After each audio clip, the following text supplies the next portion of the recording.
Well, hello there. I feel like shit, but I'm here. Oh, I kind of got sick, bitch. I kind of got sick, not gonna lie. And it is my fault because I did go outside with wet hair on one of those cold mornings. But I'd do it again. I'm very sickly. I'm very frail. But we'll get past this. We'll get past this. What's going on? I made myself a matcha. A ver si me da. I'm feeling a little better. A little bit.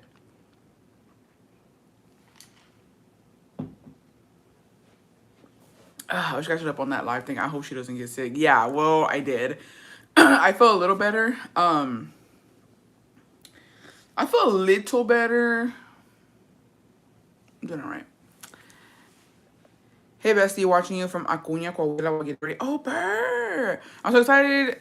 I've gone from a size 18 in jeans to a size 12. Congratulations, bestie.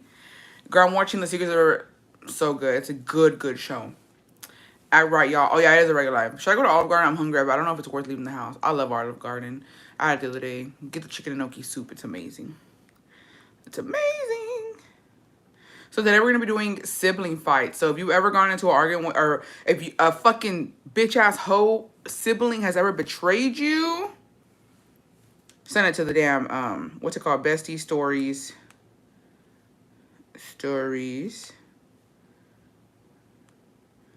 1111@gmail.com. It's where you can email. You know, we're gonna do a little sibling venti session. You know what? I haven't been to Subway in a minute. I ain't been to Subway. How are you feeling? I'm going through it with this double ear infection. Oh, Bessie, ear infections fucking suck. Grilling steaks while watching the live. I don't even know what I'm gonna eat today. I just had Mr. Pickles and it was so good. Bessie, you saved me from watching something boring on Netflix and rotting on my couch. Now I can be entertained with my besties and rot on my couch. As you should. As you should, Nicole. There's a lot of, for those of you who like reading, I highly recommend The Drowning Women. It's so good. Say less. As much as me and my siblings fight, we have yet to betray each other, Scar style. I love that for y'all. Love that. Any sibling fights, anytime you got, because the reason is because I posted that one TikTok and I had a lot of besties talking about, oh, we need another sibling fight live. And I was like, hey, you know what? We do. We do. I'm frying chicken right now. Ooh, ooh. Sounds good. Scar style is fucking criminal. Scar style is very much. Can we send voice notes? Yeah, you can. You know what else I want to talk about? I'm finally a bestie again. This should be tripping. Are you finding more Hello Kitty stuff? Because these bitches are on top of it.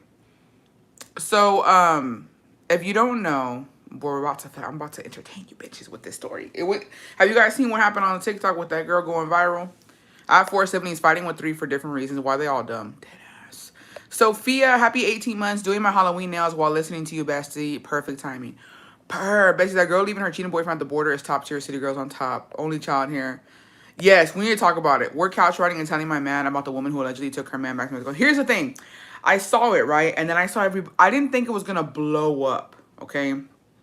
I didn't think that her story was going to go viral, as in like all the Cheesemit pages were going to pick it up, because you don't know what's real and what's not nowadays. You know what I mean? And then I saw everybody talking about it and I was like, you know what? Let me fucking say something. She really needs to fucking, I believe that it's true the way she was talking about it. But she really should go say allegedly, because I feel like what she did could possibly get him papers now. I think she kind of fucked up on some real shit. If he's smart and he has family here who is seeing her story, they can flip it on her, because she is now openly admitted, besties, to basically bringing him here and then taking him back. That's twice. Legally, y'all, if any, like, on some real shit, she can get into some trouble, and everybody's talking about it. So that's why I was like, she should have said allegedly. This is all alleged. I don't think so. All she did was return him. No, Bessie, she admitted to bringing. She said she brought him to the States, and then she took him back. That's transporting an undocumented person twice. Twice. She admitted to bringing him here, and then taking him back. That's 2 times she transported him. And she needs to be real careful because the internet is very powerful. Yeah, she said she brought him here and she took him back. But how did she bring him here if they're just dating?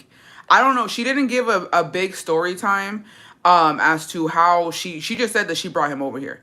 I'm pretty sure that was her boyfriend though. I'm pretty sure they met in Mexico and she brought him over here. I don't care. I love her.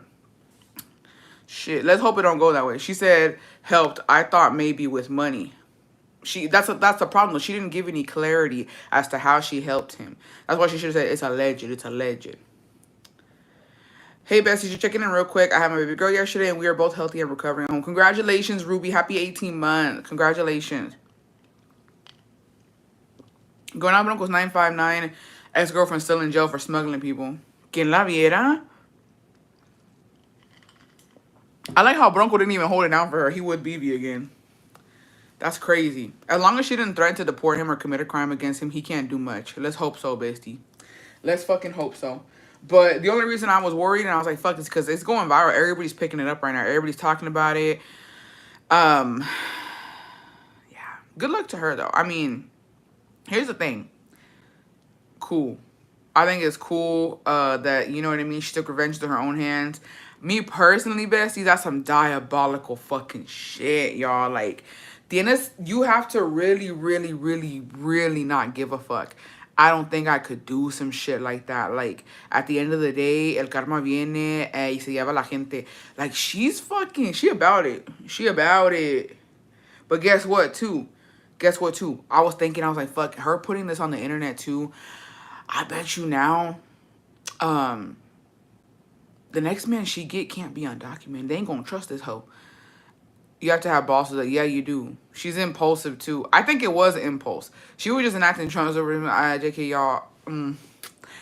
But I like how she said, yo te traje, yo te regreso. That's fucking crazy. I couldn't do that shit. That's diabolical fucking work. The only reason I say that, and this is the reason I'm saying it, is because Laredo is fucking scary. Being dropped off in Laredo with only your fucking, with whatever money you have on you and only that set of clothes, bro, you can get mugged easily. You can get fucking robbed. Imagine he ends up dead, y'all. Dios no lo quiera. Dios no lo quiera. But like, fuck. That's what I'm saying. I didn't care if that was impulsive because she plotted for a whole night and it was a 4-hour drive to get there thinking about it. Hey, Bessie, thought I was having a baby yesterday. Went to the hospital because of contractions and got sent home to labor at home. I've been hella miserable all day. Oh, I'm so sorry, Bestie. Bessie's email with a capital B or lowercase. I didn't want to send someone random the story. I think it doesn't matter. It just goes capital there. I'm not from Texas, but it's Laredo on Texas side. Here's the thing, Bestie. This is very interesting that a lot of people don't know. Even if she dropped him off in Laredo on the Texas side, there's still checkpoints. So even if he's in Laredo, Texas, and not Laredo, Mexico, he's going to have to stay in Laredo. He has to stay in, there's no way he's coming back. There's a checkpoint. He will get caught. Whoa, I don't know. No, for hopefully nada le pasa, but hopefully he learns his lesson. Yeah, well. Yeah, well. It's wild out here. But yeah, there is two Laredos. There's Laredo, Texas, and then there's Laredo, Mexico. Laredo, Mexico is crossing the border. Laredo, Texas, either way, he's not getting back easily because there's a checkpoint.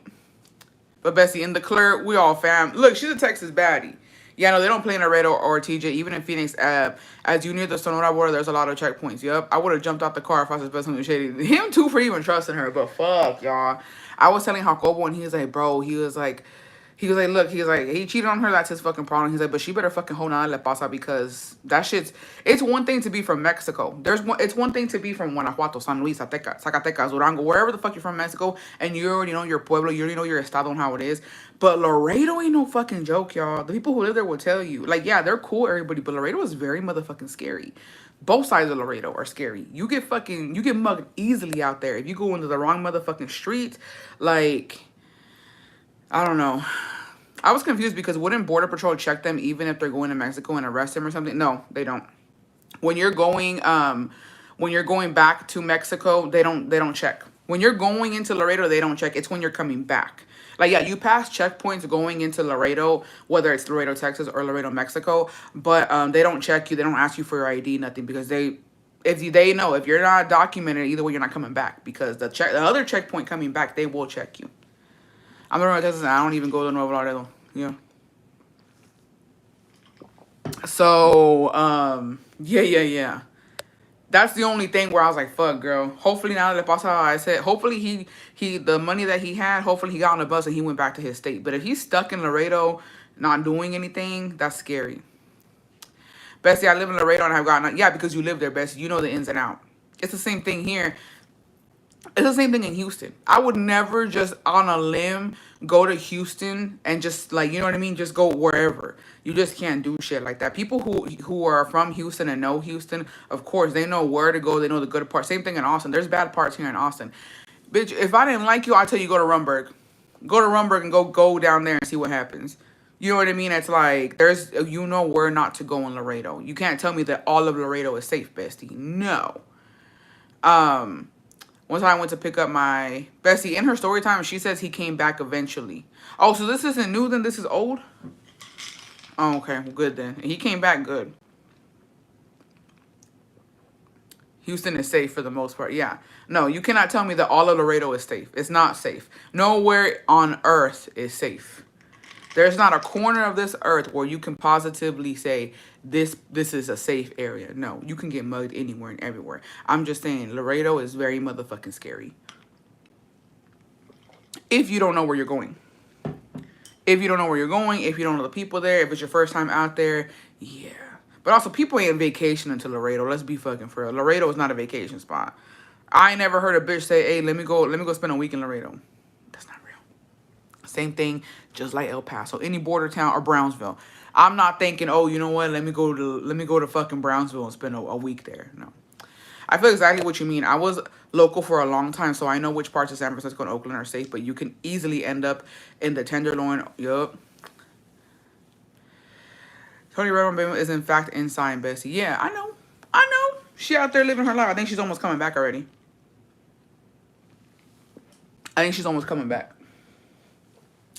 All I know is my Stripes burritos originated from Laredo. Yes, no, I go to San Antonio for fun because there's nothing to do here. Yeah. So, yeah. Everywhere got their part. But, yeah. If he's back, then who gives a fuck? If he's back, then everything, it don't matter then. It don't matter. And here's the thing, too. Okay, Bessie, literally, I'm going to tell you something, too. When she was telling the story time, yo me lo estaba imaginando, and I was like, bro, I would be hella fucking nervous, bro, to fucking be with, like, if it was me and Jacobo, I would be nervous as fuck that Jacobo was going to wake up and see that we were in Laredo, bitch. I would be like, because you don't know how a person's going to react. That's another thing. Like, imagine when they got there and he saw that they were in Laredo and he can't come back. What if he fucking unalived you, bitch? What if he just started choking you out? What if he starts beating on you? Like, you don't know how a person is going to react to some shit like that. And that's another thing. I would be scared he's going to come back and fucking off me. Like, some people don't know how to fucking... Some people hold grudges. Just like she was mad that he cheated. You know what I mean? How do you know he ain't plotting on her? And then she's making a fool out of him right now, talking about it on the internet. You think he not seeing this shit? You think he not... Like, that's scary. Ooh, that's scary. I pray that she stays safe. I pray that she stays safe. We should invite her to be a bestie. I pray she stays safe, besties, because that shit's fucking scary. You don't know how a person's gonna react. Scary shit. Scary motherfucking shit. Fun fact. She had a psychosis break. She was probably like, we're both going down. Yeah, that wasn't, it goes to that one sound, Bessie. That wasn't my friend last night. It was the devil, because ain't no fucking way. And then 4 hours, bitch, 4 hours driving all the way down there. I just imagine you and dad saying something like, "Donde estamos?" We here. Get off. I couldn't. Oh my goodness. She said she threw $1 at him and said, para lo que te sirva, and sped off. That's fucking wild, bro. Ooh, that's scary. Like I said, I pray she stays safe. Bestie, can I tell you a story about my chopping ass mother, or just it could be family in general, Bestie. It could be family in general. They probably tell a couple to fight and throw hands, and the next minute it turns on them. They found out they still together. They found out they get back together. You have to really pay attention to the signs, otherwise you end up in TJ. But come on, he really thought she was gonna take him to Six Flags a day after she found out he cheated. BFFR. 50 pesos. She was way too nice. So he slept for the whole 4 hours. He really trusted that girl, because my man would have not gotten out the car, his crazy ass. I don't know. I feel like I would have been DV'd on some real shit. He was like, ain't no fucking way, bitch. You gonna leave me here with the clothes I got on, bitch, and just a little bit of money. No, ain't no fucking way you don't drop me off out here. And then in Laredo of all places, bitch, fuck you. It was gonna be DV. I was coming back with the black eye maybe, but I was gonna come back. I hope so. Or who fucking knows? Who fucking knows? But hey, she survived it. She said it was, it should have been a 2 hour, because she was leaving from San Antonio. Because Austin to Laredo is 4 hours. Austin to San Antonio is 2 hours. Yeah, it should have been 2 hours. Imagine he came back and got together with the girl he cheated with. And she made sure for him to use the bathroom and eat, because she wasn't stopping. Yeah, it was only a 2 hour drive. It wasn't 4 hours. You're right. San Antonio to Laredo is only 2 hours. His whole ass slept the whole... No, only 2 hours. It's only a 2 hour drive, bestie. Because she lives in San Antonio. San Antonio to Laredo, 2 hours. It's a 2 hour it's a little 2 hour drive. Nothing crazy.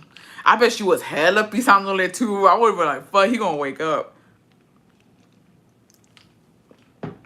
If I was about it though, I would have gave him a little something. A little pill, a little gummy. I would have gave him a little gummy and knock his ass out. And then, I don't even know. I probably would have gave the fucking ICE agent some money. Like, hey, can y'all get him out my truck? It sounded like she dropped him off at a checkpoint that they told him to pull off so she was safe. I also think she didn't let him know she found out that night. Yeah, I don't think she tank on full. Yeah. Oh my God. I can't even imagine the drive. Either way, he would have woke up all stunned and half asleep. Yeah, it's all alleged. It's alleged. That's, I don't know, it's so scary though. But hey, good for her. Good for her. That's how she wanted to fucking get her revenge. That's good. I applaud it. Good for you, girl. You said we're going to Six Flags. I don't give a fuck.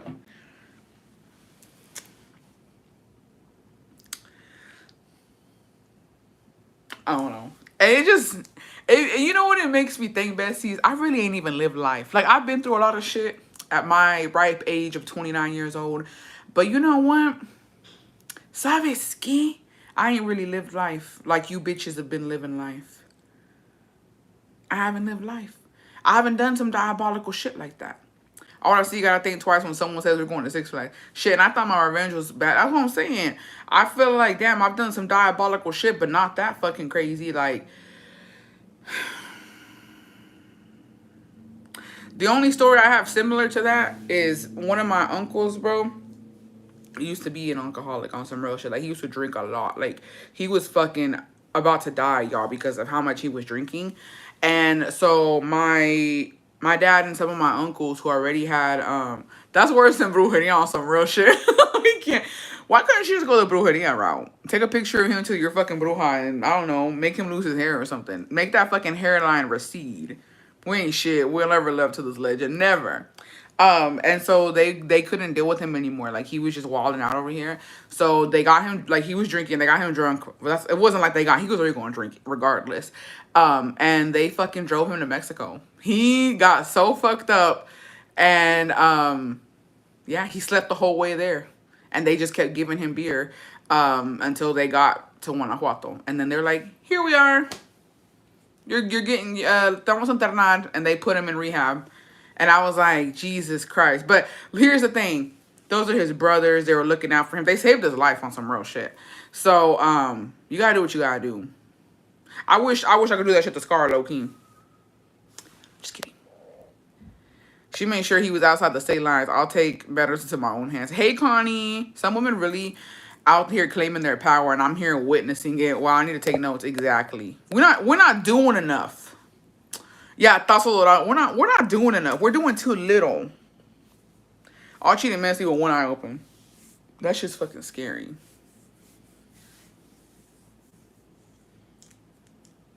I didn't understand. Okay, to be honest, la muchacha me desesperó because I didn't understand what the fuck she was saying. She's like, pues, y pues, y pues. Bitch, what did you find? Because my thing is, if it was just messages, don't fuck with this. Look, and as I said, her reputation is going to motherfucking follow her everywhere. Because if I'm a man, I ain't fucking with this bitch. She took that man back to Mexico. And it was over some messages. I don't even know if the dude fucked that chick or not. It was just messages on Snapchat.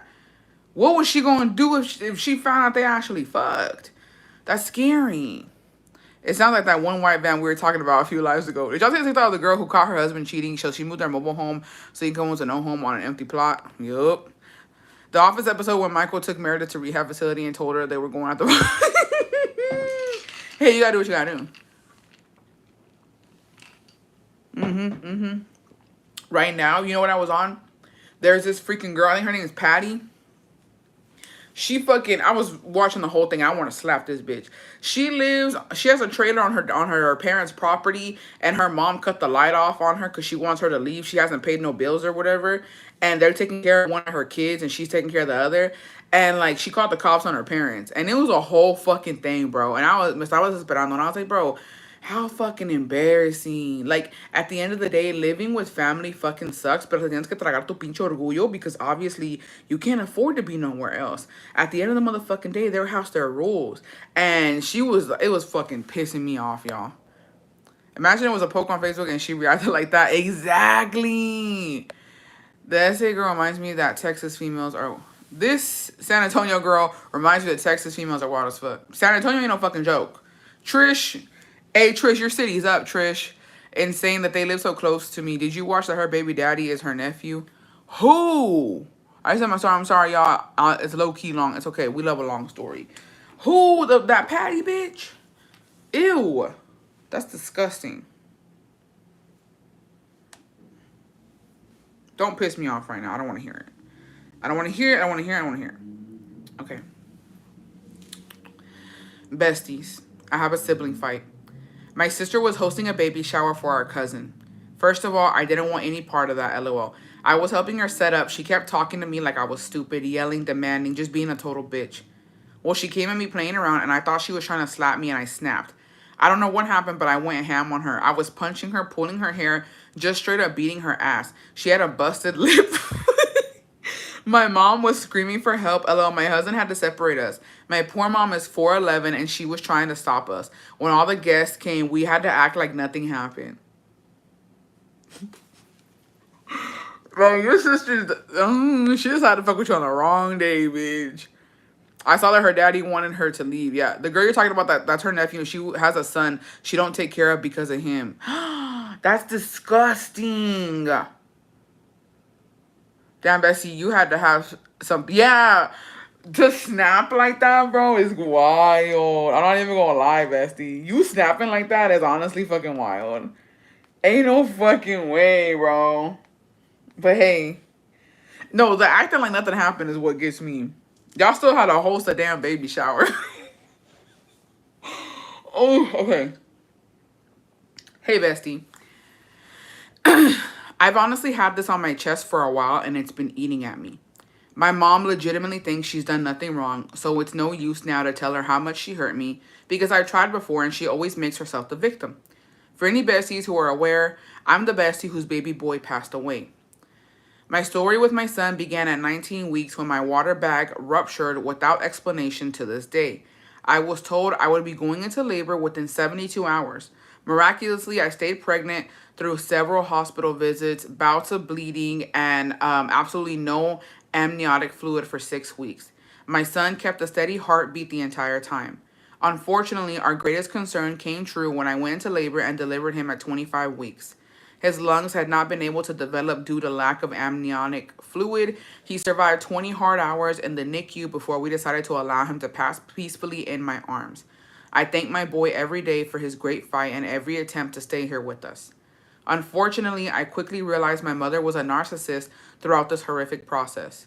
My partner and I stayed at her house through the 6 weeks of off and on hospitalization because she lived 4 miles from the hospital that had an incredible L&D team and NICU. Her very first visit in the hospital, she talked for hours about the new guy she was talking to and had met through her dating apps, as she did and still does often. She never goes past a couple of weeks of messaging or a date or two constantly, and was telling all of her new flings about my situation. I told her I didn't appreciate her telling complete strangers what was happening, and she didn't seem to care at all as it got her pity points and extra attention.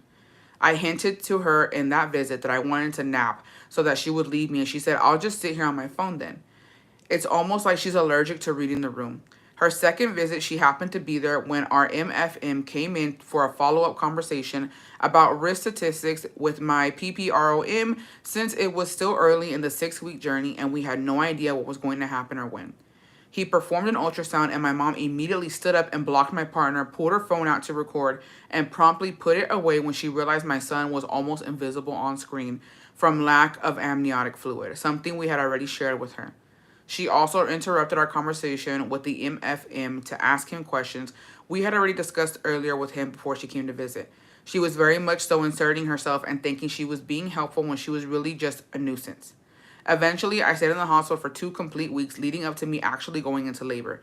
It was incredibly taxing on my partner physically and mentally because he was sleeping in the hospital with me every night and going to work as well. On 2 occasions, my mom told me the day before that she was going to have an appointment at the hospital but never asked to come visit. Both times she just showed up in my room without a heads up or even after I asked her to please ask before coming after the first time. She walked in during an invasive check the second time against my wishes. She also made my partner feel like he was inadequate and would text him trying to force him to go to her house to rest so she could take over a shift because my baby needs me right now. No, I didn't, in fact. I didn't want her visiting me at all anymore. She was extremely pushy. Then came the day I went into labor. I was in labor for 36 hours and in denial for 32 of them. Even through my contractions getting progressively stronger, I had fully convinced myself that they would stop and I would just continue being pregnant for a couple more weeks. I only came to grips with reality when the pain was unbearable and I asked for the epidural. She showed up once again without asking while I was in labor. I understand she was concerned, but there wasn't an ounce of respect for my partner or I's wishes. She once again stayed for hours, even after we hinted several times we wanted her to go. She said she would take a break and go to the cafeteria, to which I sent her a text after a half hour of her being there saying, please go home, I would like to get some rest. The following morning, I delivered my son. My partner updated our families when I was going to begin pushing that he was coming and to please not come as we were unsure of the immediate outcome and wanted to have this be a private moment. She came anyways and sat in the room of L&D saying she was too nervous to wait at home.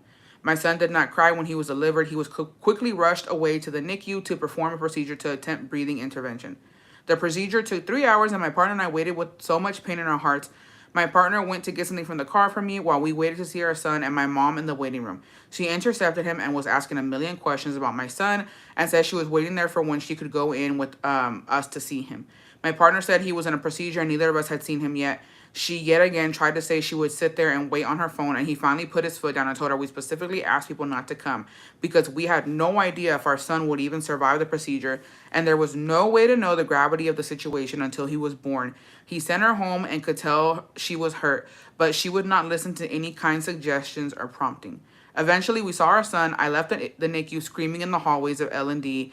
We were absolutely devastated by the prognosis we received. Our baby boy passed the following morning after 20 hours.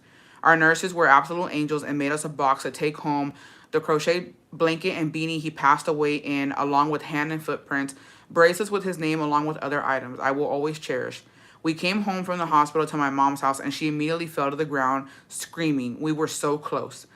Then took the box from my hands, opened it, and started crying all over the items.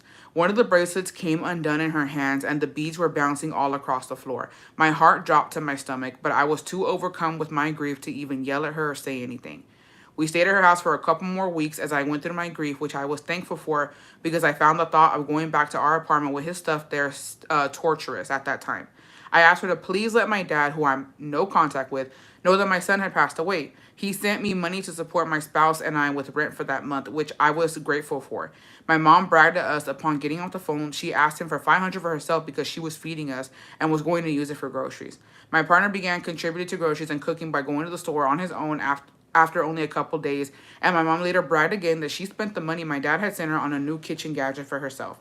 She also bragged later on when she returned to work after taking a couple of days off for bereavement that her coworkers took her out for a pastry for her sadness. And I could only think to myself, wow, if only a fucking bear claw would heal the intense grief that overcomes my mind and body every single day. When we decided we were emotionally ready to return to our apartment, we were 5 or 6 weeks post a loss. I left the clothes, several pairs of shoes, and few belongings at my mom's because I was not ready to pack and unpack reminders of my pregnancy. Yet, as I still had to face the ultrasound pictures and outfits we left in the apartment, which were reminders of the time before my water broke, and we were blissfully ignorant of what was to come. A couple days after we returned, my mom called me and made a comment about how relieved she was to have her master bedroom back. It felt like a gut punch. I'm sorry the most traumatic event of my life was so inconveniencing to you, even though you were the one who insisted we take that room. She called again a few days later, asking if she could come pack some of my belongings and bring them over to me. She get more space back in her room.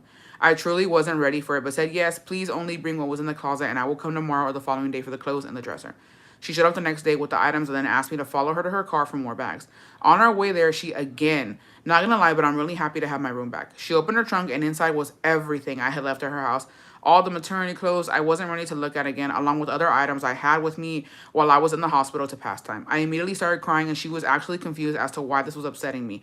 I told her she completely ignored my request and that I had explicitly asked her to only bring a small amount because I wasn't ready emotionally to confront all of that. She said I was just trying to help and thought it was making it easier.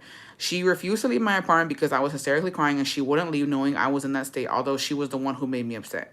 She finally left. I had about 20 minutes to cry on my own before I heard a knock on the door. I looked through the people and my mom had come back with my grandmother who lives about 5 minutes down the street. They walk in and my grandmother's immediately uncomfortable being there, seeing how upset I was and feeling like it probably wasn't the time. My mom proudly states how she arrived at my grandma's after leaving my apartment, didn't tell her what she had just done, and said I told her to hop in the car and visit her and not call. Let's just surprise her. I can tell my grandma was mortified at my mom's grand idea that she had roped her into. I honestly could not believe my mom. My grandma is the one who scooted my mom out after a very short visit, as she could tell I was definitely not in the mood for visitors, much less surprise visits. I am now almost 5 months post-loss, so all of this is still pretty fresh on my mind, and I find it hard to even want to talk to my mom on the phone or respond to her text messages. I honestly hate her a little bit for everything. It doesn't even seem worth it to me to express how I feel about everything because she makes everything about her. I haven't even mentioned the conversation she would have with my partner and I about loss, where she would only talk about herself forever. She honestly believes she's done nothing wrong and that she was only trying to be helpful. Even in her helpfulness was directly contradicting the request my partner and I had made to be respectful of our situation and grief. She's an incredibly selfish person and only does things to make herself feel good so she can brag to people about how much she had a hand in helping us. So they'll give her kudos, completely failing to mention how insufferable she actually was. Bestie, I'm so sorry you went through that. I feel overstimulated. I feel just by reading all of that, like, what the fuck? I don't even know how you managed. I feel like I can't breathe. And I'm gonna be completely, I feel like I'm putting myself, like, how do I say this? Like, I can't even imagine going through that, bestie. You're already going through a huge loss, and then having her just there not listening. You're fucking repeating yourself. Like, it's so fucking overbearing. I'm so sorry you went through that, bestie. And honestly, if I was you, I would literally just cut her off for a little bit. Like, just no messaging. Don't come over. Like, even if she were to come over, don't open the fucking door. Like, please. Like, that's honestly so fucking bad. I feel like I don't even know how you did it, bestie. I feel like I wouldn't be able to fucking breathe. Like, I would feel suffocated. I would feel like I'm drowning and nobody gives a fuck. And not even my mom cares right now that I can't even fucking do the simplest things to help myself. And here you are just fucking making it worse. Like, fuck, bestie. That was a lot. And I'm sorry you went through that, bestie. That was a lot. Everyone thinks she's fucking insane too. The way she acts, like, she makes me feel like nothing she did was that bad. That's fucking, it's too much, bestie. It's too much. And here's the thing, like you said, there's some points where you're like, okay, I understand because you are her baby, you're her daughter, and she was worried about you. But it's the fact that, like, she's making it about herself, and, like, she's, okay, I'm gonna say something, no disrespect to your mom, bestie. This is not about your mom. It's just an example. But if you ever, because I'm gonna say who is like this as well, y'all know. If you ever have to, okay, women who are mothers who have to how do you say, they have to brag about being good moms aren't good moms. I'm sorry. There's no, a good mom is not going out and telling people that she's doing the most basic shit for her kids. It just doesn't work like that. Oh my God, no es por nada, but I went and bought my kids some new clothes. Yeah, because you're supposed to. School's around the corner. Oh, no es por nada, but oh my gosh, I spent this much on groceries and I had to do this. Yeah, because those are your kids. That's what you're supposed to do. Why do you want us to applaud you for the basic fucking shit you're supposed to do as a mother? Feeding your kids, clothing your kids, and making sure that they're fucking okay. Like, okay, yeah, we all do that. Well, not me, right? But like, all mothers do that. All parents do that. Like, it just doesn't make sense. Parents who brag about being good parents aren't. Like they want validation from people is because they're not getting it at home. Because when you're there for your kids might not tell you that you're the best parent, but they'll show you and they'll feel comfortable around you. They'll confide in you. They'll tell you what's going on. They open up to you. And so when you're not getting that from your kids, you have to go and look for it in other people. I'm not going to do that. Any bitch that ever brags to me, oh, I did this for my kid like that. Okay, cool. Like you're supposed to. Okay. Doesn't that come with being a parent? Like, it doesn't make any sense. She needs help, bestie. On some real shit, she needs some fucking help. So she said how much she was taking care of us, but the 500 she asked for to feed us, she used on herself while we grieved there. Bes, I honestly don't have words. Solo te mando un grande abrazo y espero y tu esposo se encuentre mejor y espero y te puedes apoyar en él. Yeah, it's hard and it's rough. Like, and here's the thing: the bestie was being vulnerable. Like, she needed help. Her and her man needed help. It was a rough time that they were going through. Like, it's hard. And I feel like for your partner, bestie, it's like you're down if you do, you're down if you don't. I feel like some people are quick to judge, like, oh, he's not working, he's not. But it's like he was there with her. It's either you're there with your partner and you're helping her and you're going to work and you sleep like it was rough for everybody. And honestly, I don't know. I'm sorry you went through that, bestie. I hope that she changes. I hope that she reflects on this shit because it's not right. And I'm sorry you went through that. That was a lot. That was a lot. For sure, that was a lot. Fuck. I'm telling you, I feel like it was just too fucking much.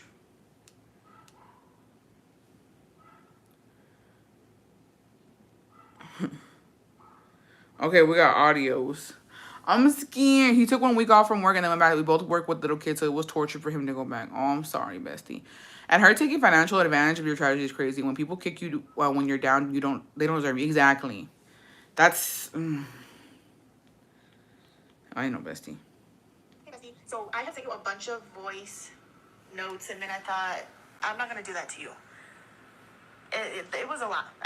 Me pasé de verga. I was like, nope, I'm not going to do it. Take it back. So here I am to let you know.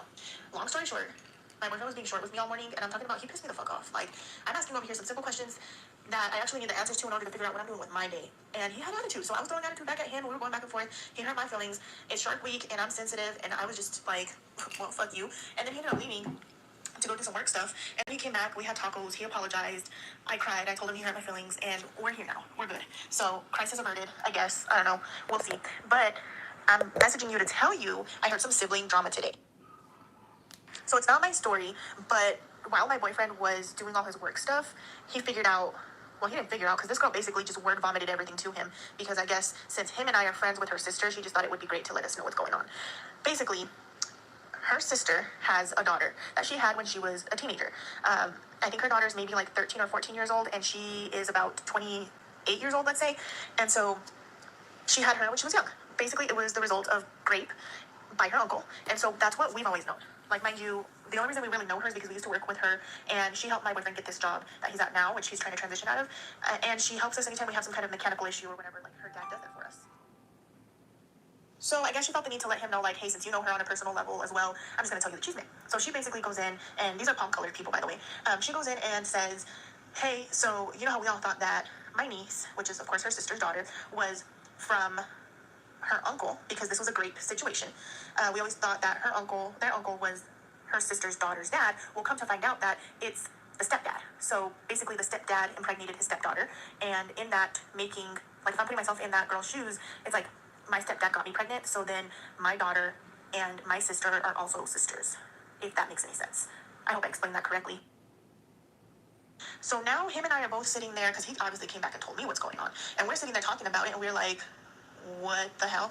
Like, because we know this girl. So we call her up and we're like, hey, just want to let you know that your sister's being messy as fuck at work and talking about this in front of a bunch of people that are hearing this going on as well. Who knows who else she's told this to? But literally, just went in to get something and this is what she's doing. She's trying to make you look bad in front of everyone.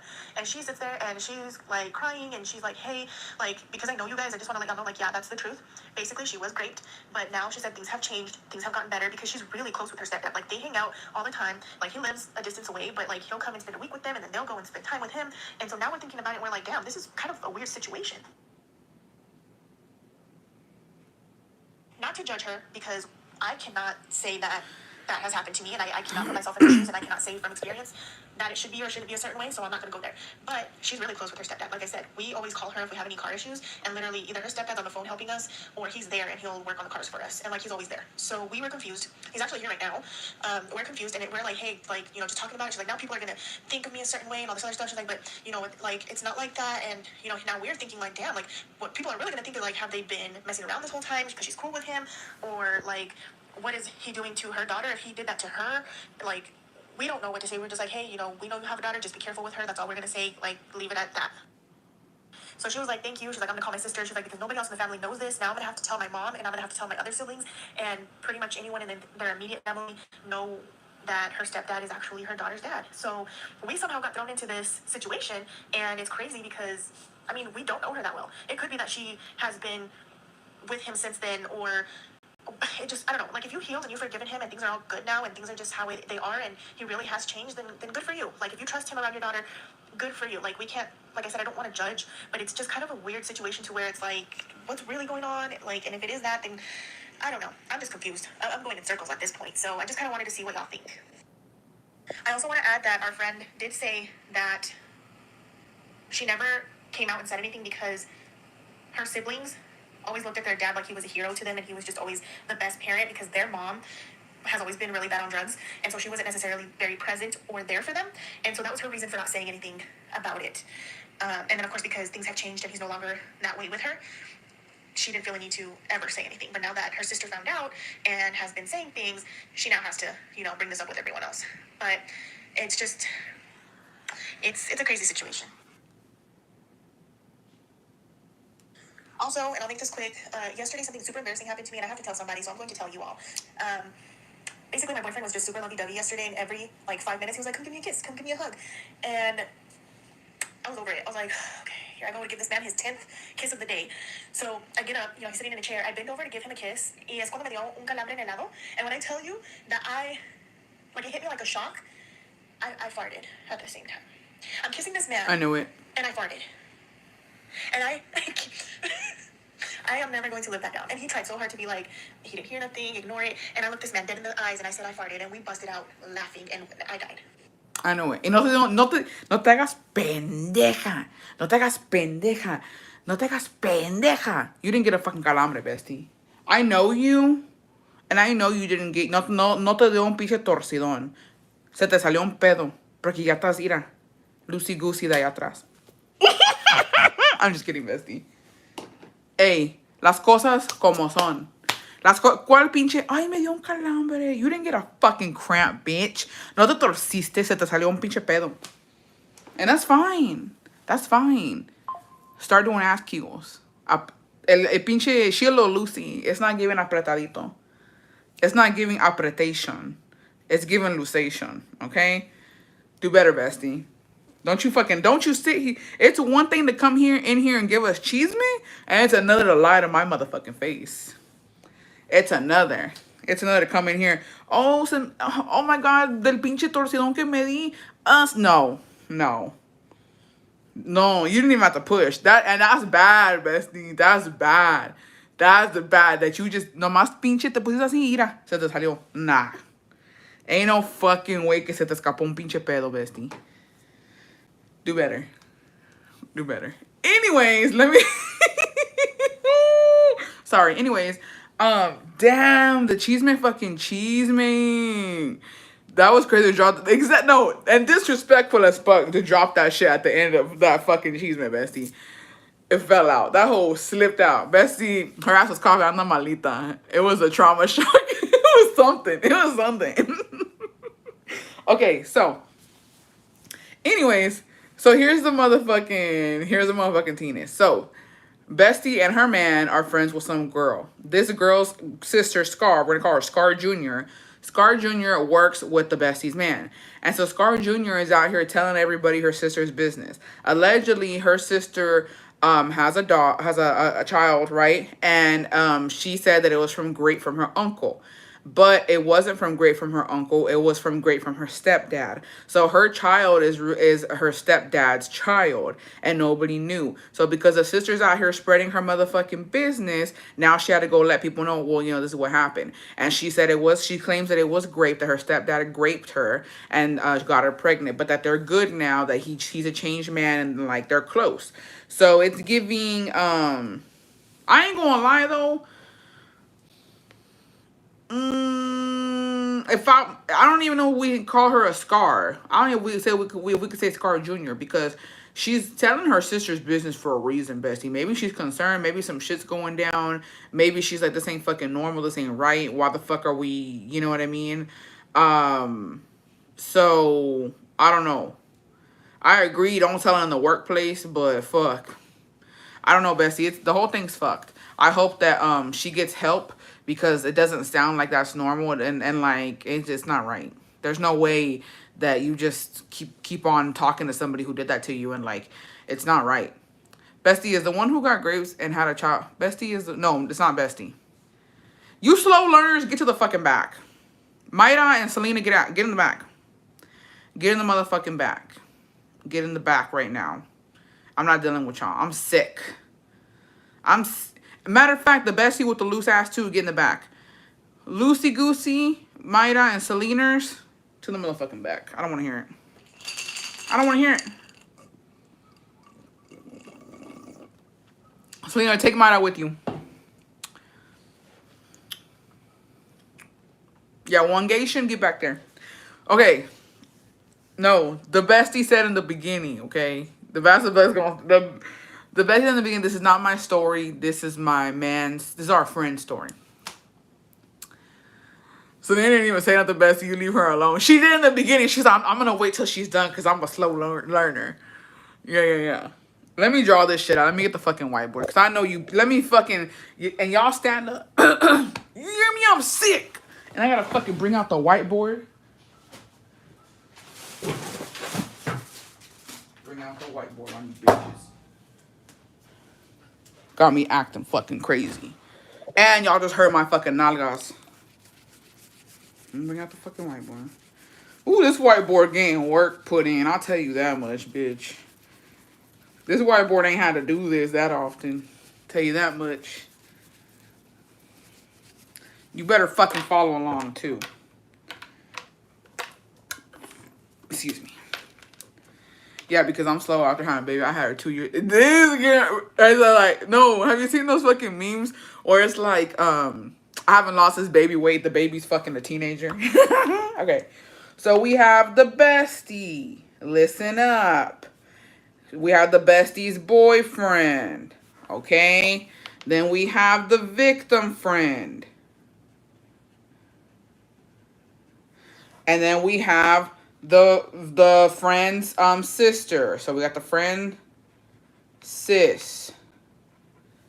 Okay. Then we have the stepdad. And then we have the uncle.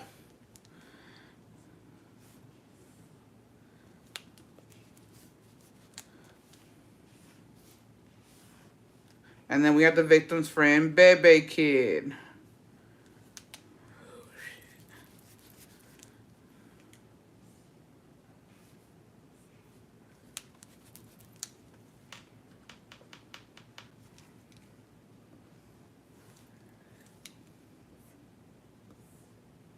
Okay. Pay the fuck attention. Adriana Perez, happy 14 months. This whiteboard hate to see you bitches coming. Okay, so we have the Bestie and her boyfriend. They're together. This is a couple. Okay, this is a couple. The Bestie and the boyfriend have the friend who is the sister of the victim. So we got the victim friend and we got the friend's sister. The boyfriend works with the victim's sister. Okay? This snake ass bitch is telling the boyfriend who she works with, the bestie's boyfriend, and all the co-workers, the victim friend's teenage. Now, Bestie and the boyfriend, he only works with this bitch. They're not friends with Scar Jr. They're not friends with her. They're friends with the victim. Okay? Bestie and boyfriend are friends with the victim.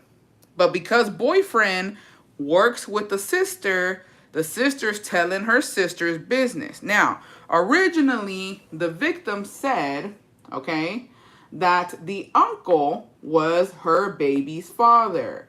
That was a fucking lie. The sister told the boyfriend, hey, that's not true. Yes, the uncle raped my sister, but he is not the baby's dad. The baby's dad is my sister's stepdad, my dad. Yeah.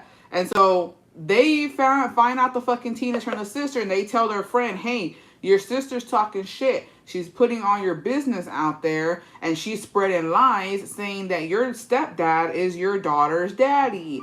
And she says, yeah, that's true. That's true. I did lie. I was great by my uncle, but I was also great by my stepdad. And my stepdad is my baby's father. The mother, okay, these two bummy bitches, or sorry, this bum bitch. Oh no, I don't know this, no, it's not this bum bitch. Is it? I don't know. She's like, their mom was a druggie, so she wasn't involved.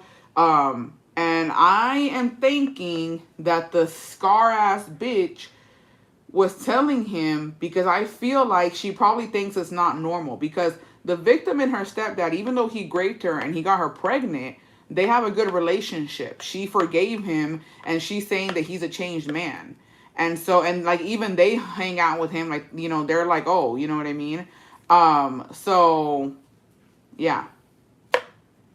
But why the grape is walking free, is that not a crime? I don't know. All we know is what the best he told us. I'm not a...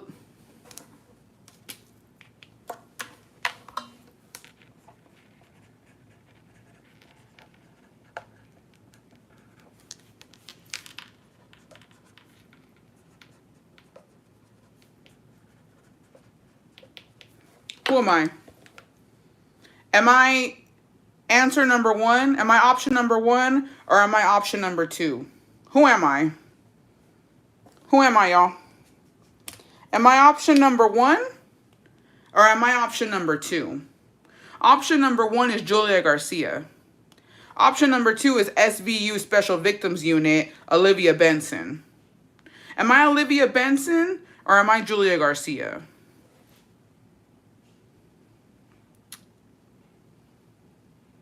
Thank you. Thank you for your time. I had to ask, because I was like, you know what, who am I? Last time I checked, I'm not that bad bitch Olivia motherfucking Benson. So I don't know what the fuck is going down. All I can do is show y'all the whiteboard. I picked number three, my lord. number three. Is this true? Is all that apply? The answer was D, both A, B, and C. Yeah. The live is... No, I don't know, Bestie. She said she forgave him. Also, it sounds like there's other siblings involved. It sounds like it's given a little bit of, you know what I mean, she a victim. It could be Stockholm Syndrome. It could be that she was groomed. You know, at the end of the day, this is now her baby's father. So, I don't know. It sounds like the family's fucked up. Also, they're this color. They're this color, y'all. So, who knows what they be motherfucking doing. Who knows? And you know what? I ain't even gonna hold it past. Because you know how many... Let's not even get into... Might I Yahweh? No, Bessie, you don't forgive your rapist. Here's the thing, though. I can't even say it's just this people, because y'all know in the Mexican community, in the Latin community, a lot of motherfuckers just fucking sweep that shit under the rug. We all got that nasty ass uncle. We all got that aunt that's questionable when she gets around her little nephews. We all got the fucking granddaddy who you don't want to sit on his motherfucking lap. We all have that person, but yet that person still is invited to the motherfucking parties because motherfuckers don't care. So I'm not even going to judge on them being this color, because we We as a group, as a community, our parents, some of them don't give a fuck. Our aunts and uncles don't give a fuck. A lot of them still allow these people around us. So, you know what I mean? It is what it is. Who's we? We as a community. We as a group. All right. Hey, Bessie. My story is somewhat a funny one now that we look back and can laugh. My older sister and I, middle child, always had that sister bickering. And one day, IDK, I guess I just had enough and was chasing her with a knife and ended up stabbing the top of her foot. Like, knife penetrated the top and my parents had to remove it and my ass was cooked. Thankfully, she didn't die. Now that I look back at it, I love her a lot. She is my rock. I just had to remind her that I do, in fact, stand on business. Laughing my ass off. Love you, Steph. I know you're watching Besties live.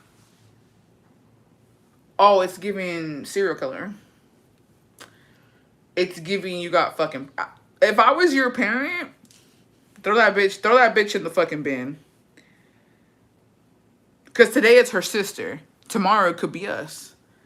Bessie, I swear on everything that I fucking love right now, I could not trust you as my kid. I couldn't trust you if I was my kid. I'd be scared. I would talk, well, bro, this bitch stabbing.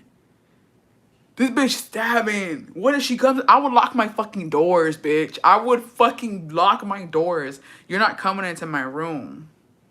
She gonna slit our shit at night. I'm gonna wake up with a toe gone, bitch. No, there's no fucking way. You're lucky your parents didn't. I would have shipped you somewhere. I'm calling. I don't know who I'm calling, but somebody come get this kid out of my fucking house because she stabbed her sister. I'm just kidding, Bestie. I love you. It's all jokes.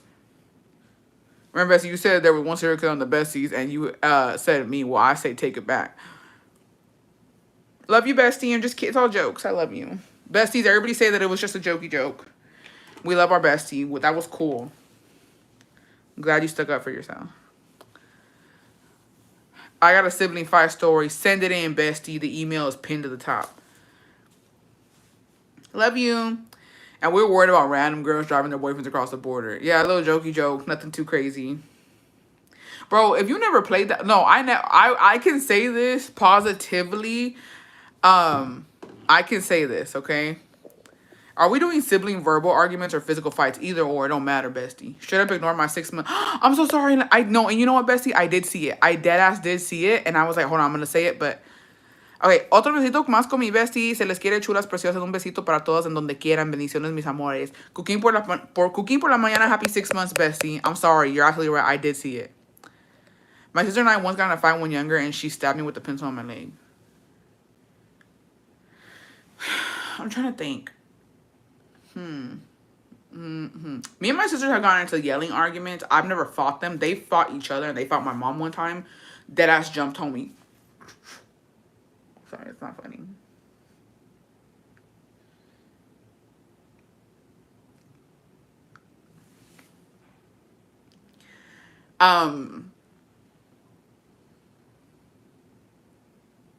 Cindy Acevedo, happy 1 year, bestie.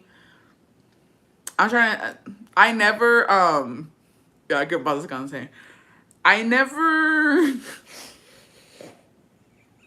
It's not funny. Yeah, they jumped my mom. Es okay, bestie, solo que sí me agüité, pero ya se quitó la agüita. Aquí andamos y no nos vamos. Aquí andamos y no nos vamos. Che, burra panzana. Just kidding. Did I tell the story or not? I was in the kitchen when my sister was cutting a lemon and she sliced her finger because I distracted her and she chased me with a knife. She cornered me and then made me motion towards me, but threw it saying she wished she could. No, I never chased my siblings around with a knife. They never chased me around. My fucking bitch ass older siblings, my older brother and my 2 older sisters one time, they fucking put ketchup on themselves and they made me and my younger siblings think that they stabbed each other. And I was fucking screaming my head off. My older sister was psycho when we were kids and got into arguments. Homegirl would chase us with a knife. Bessie, how the hell you just throw that out there? Say the story. I thought I did. I thought I did tell the story. No, one day, I forgot what had happened, but like I was at school and I was dead ass on the fucking bus and I remember coming home. We lived in the fucking rancho. I remember like on the bus home, I see my sisters. They had this little, I think it was like a little red car, and they were fucking, they were leaving the house, and I was like, what the fuck? Why are they leaving? Like, why wouldn't they stay to see us? You know what I mean? I was like, oh, maybe they had to go. I get home, right, and we lived in a little trailer, and there was a hole in the wall, like a big ass fucking hole in the wall. And I go in, and I was like, what the? I was like, what happened to the fucking wall? My mom was crying, and then she fucking beat my ass because I asked her why there was a hole in the fucking wall, and she was like, you don't know what happened? Like your sister got into it, and they started fighting me, and I was like. So basically, I guess my sister started arguing about something having to do with my niece. I don't know what the fuck was going on. Some shit was happening. They started fighting. My mom tried to break it up, and they started fighting her, and they left together. They started fighting her. They jumped her. And then they left. I was like, what? How did this happen? I was like, what do you mean? And then for me, por preguntona, bro, my mom beat my ass. I got beat up, bro, and I got hit because I asked why there was a fucking big ass hole in the wall. And it was in the kitchen too. I was like, these three fucking big backs were fucking fighting in the kitchen and put a hole in the fucking wall. They already got beat up for no damn reason. Dead ass, my brother pushed me because I told him his baby mom was a whore. They had a plan. That story lives rent free about a little Bessie who was talking to a guy from Mexico, but he had a whole ass note de la otra in his wallet. Don't, Bestie, why would you do that? I forgot about that note. Yeah, no, I don't know what happened. To this day, I don't even know what the argument was about. I don't know. But yeah, they fucking got into it. Like, and I was like, I'm almost crying. And I was like, how did they beat you up though? But like, nothing was wrong. My mom didn't have a black eye or nothing, but I guess they kind of pushed her around. And my mom was exagerada. They probably didn't even jump her. They probably just pushed her around and like, but I don't know who made that dent in the fucking wall. I'm thinking it was low-key Scar on some real shit. I don't know. Go remember the note in the wallet. That's crazy. I forgot about that one. My favorite ones are gonna be the note, the Bessie who was in Mexico going through with that one dude, and then fucking the bachelorette party, and then the leg breaker story. Bessie, one time I was fighting my sister and I accidentally pushed her too hard and she hit her head on a shelf and slid down slowly. We always laugh about the time I gave her a concussion. No, me and my brother, like whenever yo me pasaba, bro, whenever I literally, like, se me pasaba la mano con mis hermanos, I would write like, shh, I'm like, shh, don't cry, it's okay. And I'll be like, oh my God, I'll never forget the times, bro, that I beat up on my brother. And then I told him, I was like, I love you. And like, I'll never do this, like, we're not gonna fight anymore. We're gonna be best friends. Bitch, next day we fighting. The Bessie who killed her ex-boyfriend's dog and then consoled him. Like, you were supposed to walk by a big ass hole like it's normal. Exactly. Exactly. I threw my sister at a rose bush at my uncle's house during a party and everyone saw and laughed at her. Yeah. But my mom, so me and my brothers always fight though on some real ass shit because my mom had these things, like we would always bicker. And she would just put us in the living room on some fucking Fight Club shit, bro. And she would just say, okay, beat the fuck out of each other. I'm tired of y'all talking shit to each other. I'm tired of y'all. I'm over it. So she would put either outside or in the living room and she would make us fight. She would just tell us, just thug it out, fight. Just fight. She was like, just beat the fuck out of each other and get the fuck over it. And so, yeah, we would go into the living room. I was like, man, I'm going to give it all I got, all I fucking got, bitch. And there we are just fucking. And me and him, when we fought, bro, it was never like in the face. It was only in the back. I would fucking hit him in the back. And he would hit me in the back. And we were just fucking hitting each other in the fucking back until we couldn't do it no more. Fucking crazy. Jessica Garza, happy 13 months, bestie. I used to always hit my siblings and then hug them and tell them sorry before they went to tell their mom. Yes, I was a bully. It was just crazy, bro. And then when the twins got older, bro, the amount of times the amount of times me and my brother got jumped was crazy. Getting jumped by twins is very humbling. Y'all don't get it. I got my ass handed to me plenty of motherfucking times. Plenty of motherfucking times. I was on the ground crying for motherfucking help, bitch. And my brother couldn't even help me. You know, one time he left me, bitch. One time I was getting dragged in the front fucking lawn by my twin brothers and he left me there. I was like, you ain't shit, bitch. I was like, next time they get your ass, I ain't helping you either. Those motherfuckers were crazy on some real ass shit. I'm not even playing, bro. And they were big too. The way, oh my God. One time, bitch, I swear to God. I swear to God. I forgot why or how I pissed them the fuck off. They were easy to make mad too.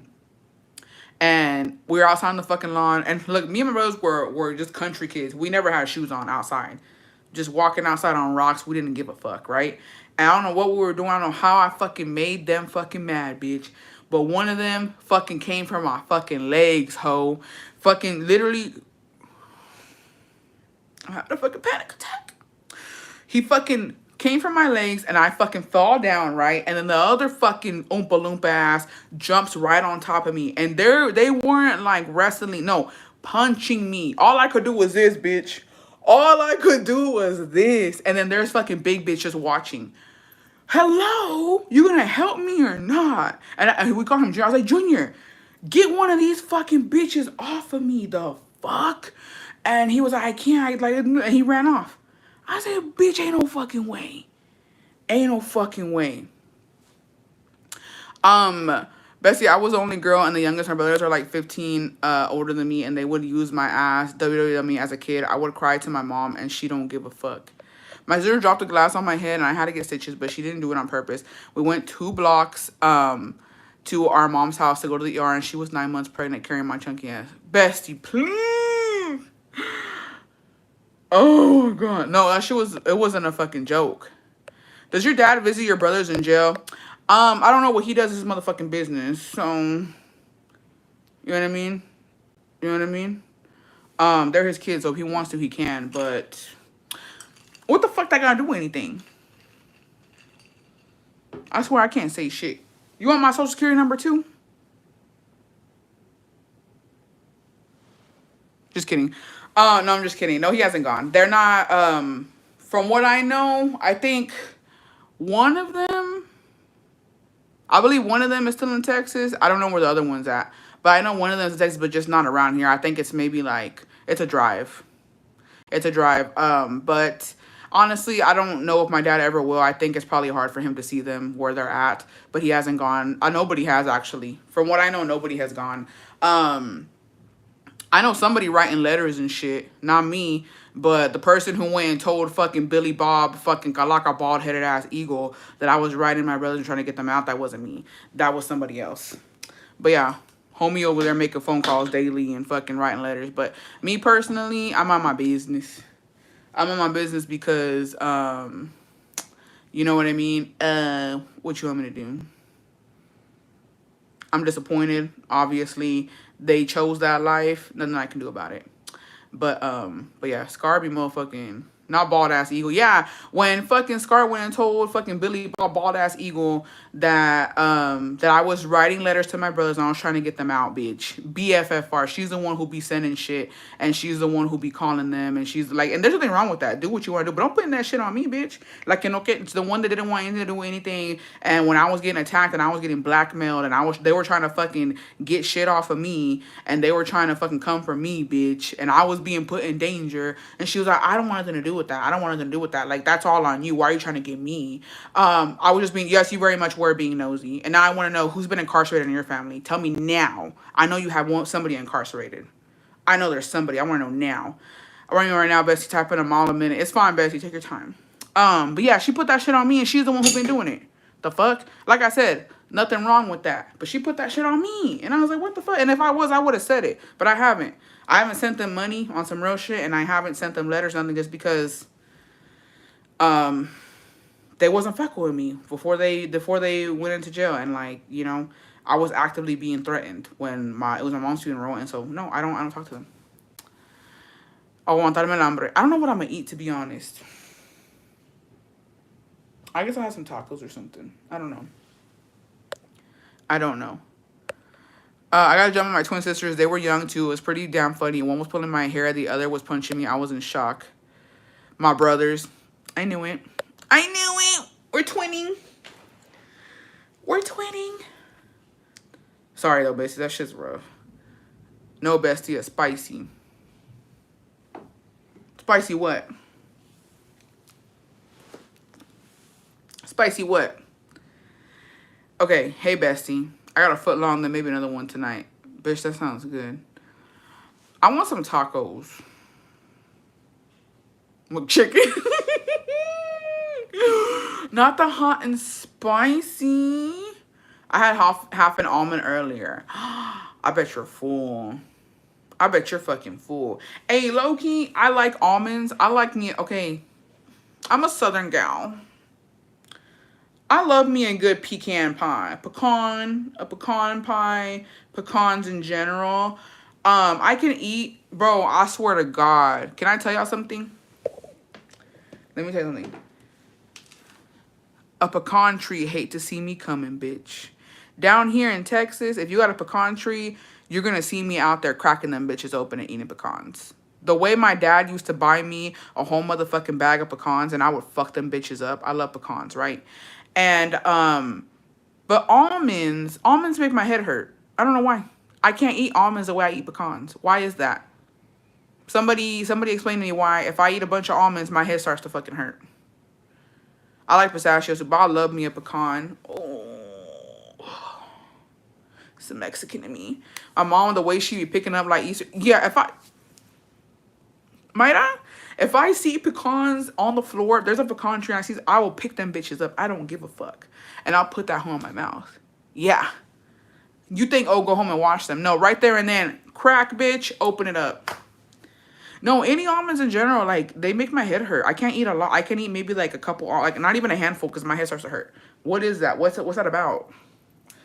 What's going on? Almonds are super calorie dense, and I think they have a lot of magnesium. Well, something's going on because that shit, I don't like it. But I'll fuck up pecans. I need to go buy me a bag. We got 2 pecan trees in the back.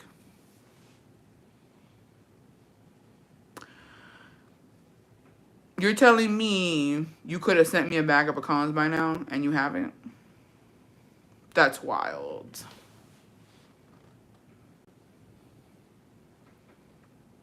That's actually fucking, it's giving Scar. Because why wouldn't you send me some? That's more like it. I want some pumpkin pie. I'm not a big fan of the pumpkin. From my mom's stash. No! My dad said I'm gonna take my mom's pecans and send them to you. She gonna come find me, bestie. She gonna come find me. She gonna beat my ass. I'm at story time on how my dad's mom beat my ass because she sent me her fucking bag of pecans. Ain't no fucking way. Don't send me shit. I'll go buy some this weekend. Don't send me shit. If it's gonna come with the ass whooping, I don't fucking want it. Okay, I've had enough of those. This is a long story. I have my own sibling trauma, but I'll leave that for another day. For today, I'm going to talk about my 2 sisters. My oldest, let's call her Mari, and the other middle sister, let's call her Sandra. I have very strict Mexican immigrant parents, and basically we weren't allowed to date or go out anywhere. Mari got tired of my parents and ended up getting married at 16. My brother-in-law, let's call him Jose, who was also very young and has always been into drugs and lots of alcohol. Anyway, she said, oh, Jose, you know, alcoholic, druggy, no biggie. Anyways, Mari and Jose went on and had their son. Here's where my other sister, Sandra, comes in. Sandra was an undercover thought. Sandra was an undercover thought. She was fucking left and right and just messing with any guy that gave her attention. Strict parents raise sneaky kids. She was constantly sneaking out, spending the night in hotel rooms with random guys. This goes to say that word got around to all friends and family that Sandra was a wild one and very easy to give it up. Circling back to Jose being an alcoholic and druggie, he ended up convincing Sandra, who was 14 and 15 at the time, to have sex with him. They continued to have sex for quite some time, and eventually Sandra got pregnant.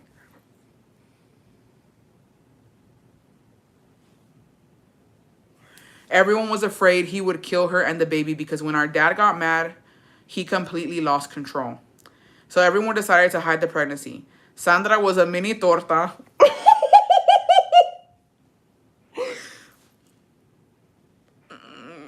Sandra was a mini torta, so you couldn't tell too much that she was pregnant.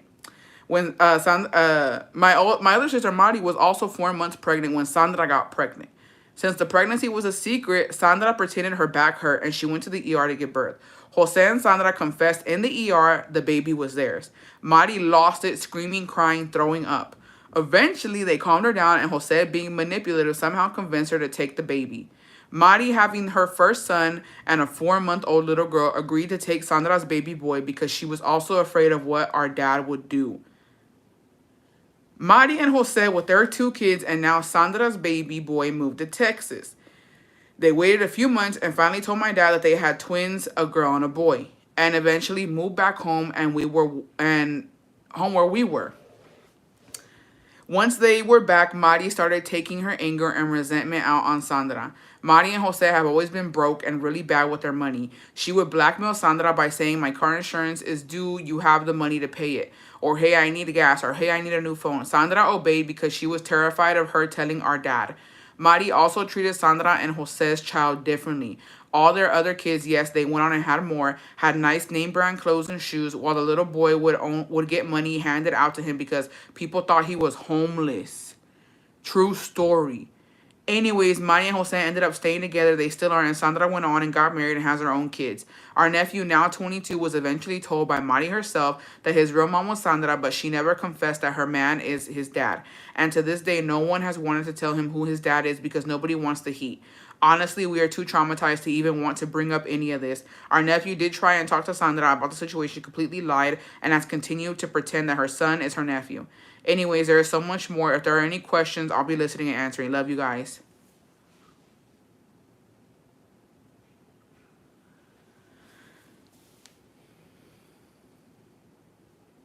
Is them calm bestie? No.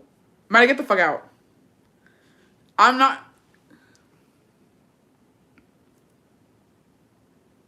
Selena, you grab Mayra by her pinches pelos de allá abajo and you take her to the fucking back. Because when I fucking read this, I specifically said, the bestie said, I have very strict Mexican immigrant parents.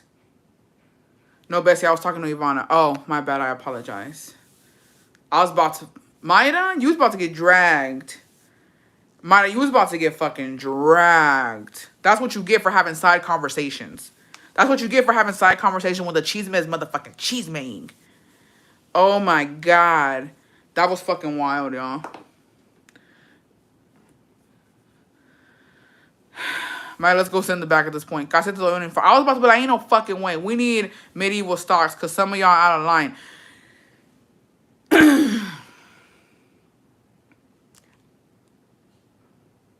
My flabber's gasted, to say the fucking least. I don't think that I've ever encountered a story like this. I don't think it's right. Can't be chit-chatting during... It's giving... Y'all need to text each other. Or y'all having a full conversation in my life. That's what I want to fucking know. Distracting me, distracting the besties don't make no fucking sense. I just want to know what happened with the dad that everyone was scared to tell. It's just...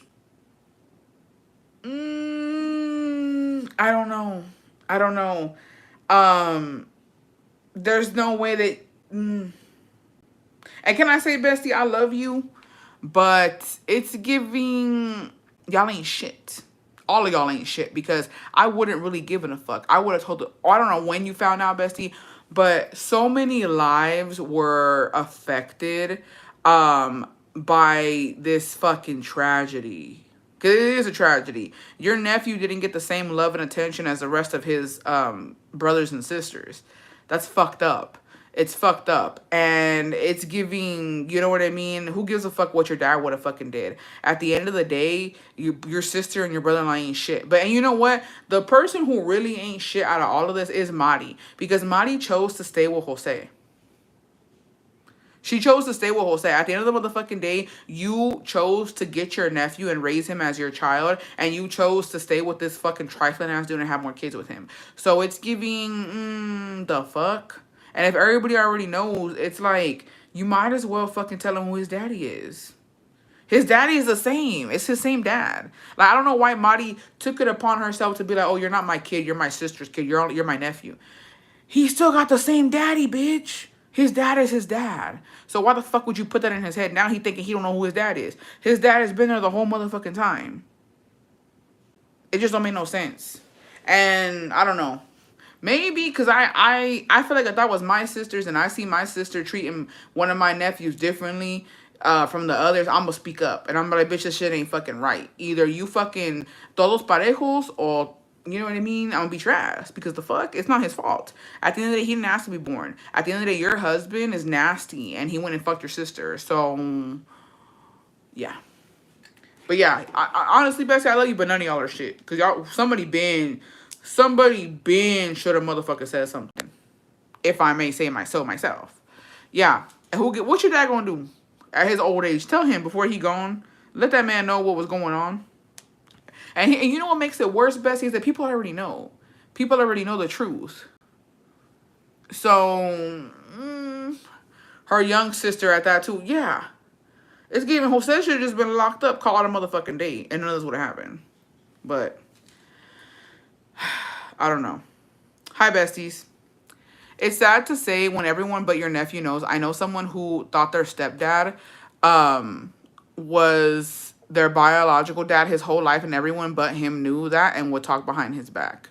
That's what I'm saying. Like, it's just not fair to him. And it's just, like I said, it's stupid for Monty to be like, oh, I'm not your mom. My sister's your mom. But your dad is your dad because he fucked my sister. Make it make sense. Hi, besties. On a spooky note, on my mom's side of the family, she has 8 siblings, 2 of which have been murdered. We don't know who had committed the crime until now. We recently discovered 2 of my uncles were murdered by my aunt. Her hitman boyfriend killed my uncle. We don't have concrete proof she put the hit on them, but very coincidentally, the hitman is now staying with her at our family rancho. My first uncle was murdered 28 years ago, and that was terrible. We knew this aunt was the last person to see our first murdered uncle. He was 15. But the family refused to believe a member of the family could do this. This time around, my second uncle was murdered earlier this year. We figured out who it is, and now that we see the murder with my aunt, I know she was probably the cause of the murder. My mom has brought this up to my grandparents, but they refuse to believe it. We don't find it hard to believe because she's always been crazy and smokes hella weed and seems not 100% there. She actually did try to throw my mom in a barranco. This aunt has been asking when my mom and my other aunt will come visit, laughing my ass off. I think we both know why. Bestie? That's crazy that your grandparents don't believe that shit. Because la familia es capaz de todo. I will say that. Family, mira, la traición nunca va a venir de un desconocido. Siempre es de un conocido. So it's crazy that they don't believe that their daughter's capable of that. Anybody is capable of it, bestie. But if I was you, let's call a leg breaker and have her take care of your aunt. Allegedly. Hypothetically speaking, I feel like your aunt can't be taken care of. I don't think it's a big issue. And y'all are better than me because if this was going down in my fam, she lives here. Do you need a blueprint to the house? Because, you know what I mean? Like, y'all be letting shit slide, besties. Y'all be letting shit slide. Like, con dinero baila el perro. But, you know what I mean? How much her boyfriend charged? Asking for a friend. That's what I'm saying. Air just as feeling. That's so sad. Yeah. Yeah. But that's crazy, bestie. The way I busted out laughing, she could be taking... Because she can. The way she took care of your uncle, she could be taken care of too. I don't understand how people think they could just play with people's lives like that. I just want to know why, like, what her brothers do to her. It's giving herencia. It's giving terrenos. It's giving something's going on. That's crazy. That's why their serial killers fans be knowing and don't say shit until they're victims. Exactly. That's what I'm saying. It goes both ways. Because people already know that she's capable of it. They know that her boyfriend did it. But it's like, bro, and the way shit is so hush-hush in Mexico. And I learned that a long time ago after they did brujeria on my mom. And, like, there's been brujeria done everywhere, like, that I've seen. It's crazy how people are so nonchalant about it. And, like, okay, in Veracruz. Actually, let me not say too much. Because this is a regular live. But over there, there's a certain group that be doing shit and nobody says anything. And it's fucking, it's just like So we just gonna walk past these bitches and act like they don't do what they do? We just gonna fucking... Is brujeria the same as like an amarre? Brujeria is... Um, un amarre is a form of brujeria. So you got brujeria is just the main thing, and then you have different branches of brujeria. So haz de cuenta, you can do an amarre, that's brujeria. You can do something to somebody que le vaya mal, that's brujeria. You can send something to somebody, that's brujeria. There's a lot of things, but the main thing is just brujeria is the word for the act. But there's a lot of different spells, hechizos, shit you can do. Yes, Bessie. Now my coworker telling me on Tuesday that she didn't leave yet because someone was trying to poison her. Like what? I had a friend, bro. I had a friend who the CSI exists in Mexico. Actually, Bessie, remember that podcast that I had shared with you guys? Like they're really full force in that shit. And I don't know why I don't believe it. Like when I was watching about the that one fucking dude, el pinche, I forgot his name, el diablo de Catepec or something, or cuál era, how he was like basically eating people, like him and his wife, like they were killing people and eating them. I don't know why the fuck I didn't believe like that they actually have like a task force out there that actually deals with that shit. Y sí investigan y sí hacen like, cause on el monstruo de Catepec, I'm just like, I don't know why. I'm like, do y'all really have the tools? Do y'all really have the fucking like, can y'all really go out there and do that shit and find people? Or y'all just fucking around? But apparently no, like they do. Like they go through like the ins and outs. Just like how you see like SVU, Criminal Minds, like they have people who work in that expertise. Like they know that shit. And I'm like, that's fucking crazy. I don't know why, because you know, Mexico has its flaws, but they apparently do. They can find killers. They can figure out shit. Now, are they gonna bring justice? That's another motherfucking thing. You know what I mean? Maybe majors, but no way they're going into the Sierra and doing that shit. They're gonna have to get the whole army. Yeah, exactly, Trish. In the cities, they can do it. Especially in Mexico City, they can figure it out. But in the ranchos is scary, Bessies, because a lot of people die in the ranchos and they're buried and you don't hear anything from them anymore. You know how many kids have gone missing in the fucking cerros? You know how many women, how many people just disappear and no los encuentran? Like it's just it's crazy. Hey bestie, this isn't my sibling fight, but it was my twin sisters.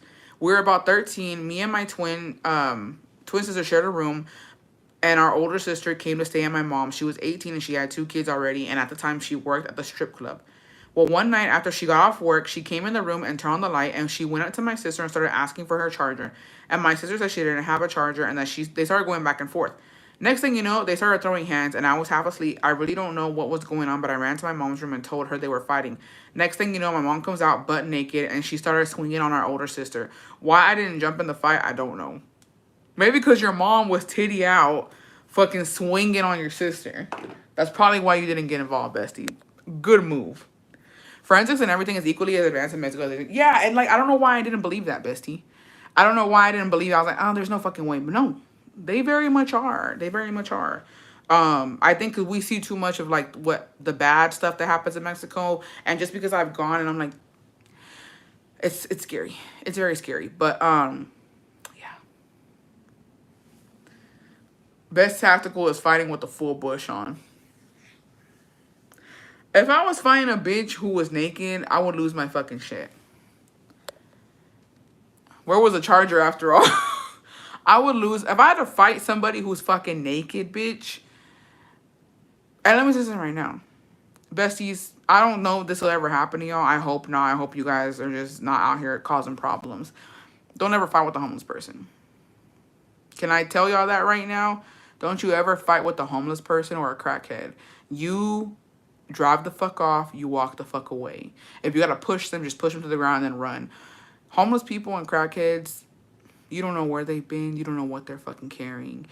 If a fucking homeless person punches you or scratches you and they get their fucking nail in you, you're done. You're donezo. It's infected. By the time the ambulance comes for you, your arm's falling off. Same thing with a fucking crackhead. If they stick their needle in you, bitch, you're done. Don't fight with them. You walk the fuck away. You walk the fuck away. I'm just telling y'all. Because I feel like there's a lot of people who are like, I could fight anybody and everybody. Yeah, you probably can. But when it comes to those people, don't do it. Don't do it. Best my mom cheated on my dad and she left, got kicked out. The pelon, her novio, don't got a car or a house. And they were riding around in my dad's car that he let her borrow. There you have it. He knows in their cross, Bessie. I saw it on Cross one time. Yup. And guess where they went? Because he ain't had no house. Fueron a la casa de mi suegro. That's, Tweakers don't get tired. They'll beat you. Because he's viudo. I know. That's fucking crazy. That's fucking wild. Hay gente que no tiene vergüenza. I'm sorry, I don't know if it's your mom, Bessie, but hay gente que no tiene vergüenza. Yeah. But other than that, yeah, I've gotten into arguments with my sisters, but I never got into a physical fight with either of them or my mom. The only people I got physical with were my brothers. That's it. But that's, that's growing up. That's just survival. But my sisters, they've gotten into fights, and there's been multiple times where knives were involved. Those bitches are crazy. Crackhead have the mom strength when your baby's trapped under a car. Yeah. Yeah. My sisters, there's been and y'all already know who had the jabby jab. Let's not say that one. Y'all already know in these instances who had a jabby jab on them and who was using it. Because it's rough out here. Yes, I went to his house and argued with my mom. She was titty out. Yes, that's what I told her. Que vergüenza. Why did I say that on TikTok that people are addicted to nose sprays? That's fucking crazy. I did see that too. I'm like, I've never had to do a nasal spray, but hey, you never know. Que ni tienen a dónde ir, y el pobre viejito para que no meten en esos pedos. Yeah, Bessie, that's fucked up. My little brother cracked me with a mug because I ran to drink the last bit of Minute Maid and I handed him an empty mug. My cousin was babysitting us. I remember my dress was soaked in blood. She bathed me and sent me to bed. Yeah, I don't think we ever got like... We never got in... No, we did get in trouble one time. I'm not gonna fucking lie. One of my twin brothers was very delicate. And I think it all has to do with... But era bien delicado cuando era chiquillo. And we used to like to make him mad because we wasn't shit. And so we made him so besties. I'll never forget, bro. My mom beat the fuck out of me and Big Bitch. She beat the fuck out of us. Because we would make the twins mad. And I don't know why with one twin... The way he would get, like, it's not that we would make him mad, but he era de mecha corta. He just had a short fuse, and he just was easily pissed. Like, he just got mad easily. And so it wasn't even that we were trying to make him mad. It's just siempre se enojaba. And so we were on a trip to Mexico. We were going to Guanajuato, and we had, like, this it was like a Ford. It was an old, no, it was a Bronco. Not a Ford. It was a Bronco. It was an old Bronco. It was a lifted one. And, like, my dad had the camper in the back. So him and my mom were asleep in the back. We had made a pit stop at one of the stores. We were sleeping in the front while they were in the back, right? And my twin brother was in the front with us. And I don't know what the fuck he was mad at. He was just upset. And I was laughing. My brother was laughing. And then he just got so fucking mad, y'all. And I remember, like, his fucking, like, a vein or something se le hinchó and like a vein fucking burst and his eye got fucking red, y'all. Like his eye got, like his whole thing se llenó como de sangre, like something burst and like I was fucking scared. I told my mom, I was like, something's wrong with him. Like he's fucking freaking, like his eye, bro. And she had already told us to stop fucking with him, to not make him mad. So like ever since then, I remember they took him to the doctor. We had to go back. We had to drive back to Laredo. They took him to the hospital. They told him, pues, no lo hagan enojar. Es bien delicado de eso. Like he's gonna have to get checked up eventually. And yeah, we got beat the fuck up. And then after that, y'all, after that happened, so that was like one of the biggest things that happened to him, like injury wise. And then when we got back to the fucking States, he fucking hit his head on one of my dad's rims on the truck because he was playing around, and he got like a huge ass fucking cut here. Y también se le hinchó el pinche ojo. Like he was just super delicate in that fucking area. I don't know what the fuck. And we got our ass beat too. And I got my ass beat because I wasn't watching him. But my big bitch got his ass beat even harder because he was the one playing with him. He said he fell and hit his head on the fucking, and it was on Halloween night, I'll never forget. It was Halloween night. My mom was freaking the fuck out. It was after all the brujeria shit had happened. Like, she was just like, bad things are happening to us and your brother. And I was like, I mean, what do you want me to do? But ass was beaten. Ass was beaten for sure. I've gone there before from throwing up hella hard. Yeah, no, that shit's fucking scary. This is the betrayal of Lulu from my story time a couple lives ago. Lulu had a sister named Nelly and their brother Juan. Well, Juan was allegedly selling some substances and was being investigated the whole time. It turns out that Nelly and her baby daddy had been in talks with the authorities, basically snitching on Juan. They did it because they wanted Juan and his girlfriend out of their house. Mind you, Juan funded basically all of his siblings' life because their dad ain't shit and their mom passed. They were jealous of Juan and the fact that he always had money, which either way, what he was doing was bad. Juan got arrested and is in jail now, but Nelly had a phone line with Lulu and Juan's girlfriend. She out of nowhere cut their phone off and called the cops on Lulu and Juan's girlfriend when they went to find out why Nelly cut their phones off. Lulu and the girlfriend got into the house to get their belongings and Nelly attacked them. Mind you, the girlfriend and Nelly are both pregnant.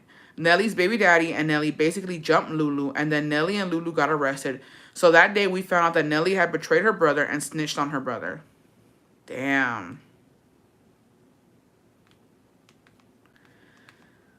Well, damn. I mean, what can you do, bestie?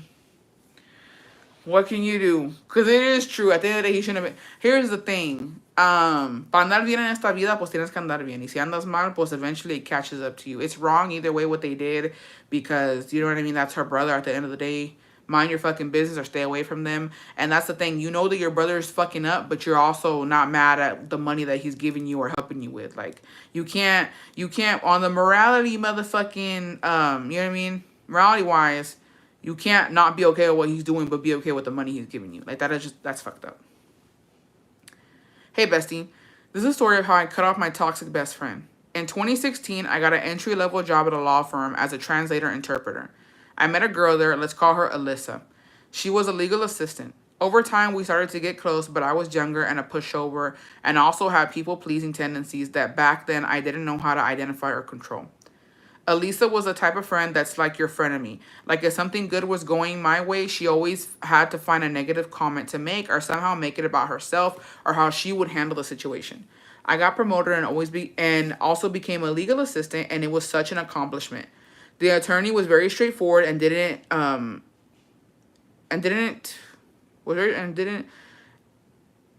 make exceptions even for existing employees, so I felt like I truly earned the position.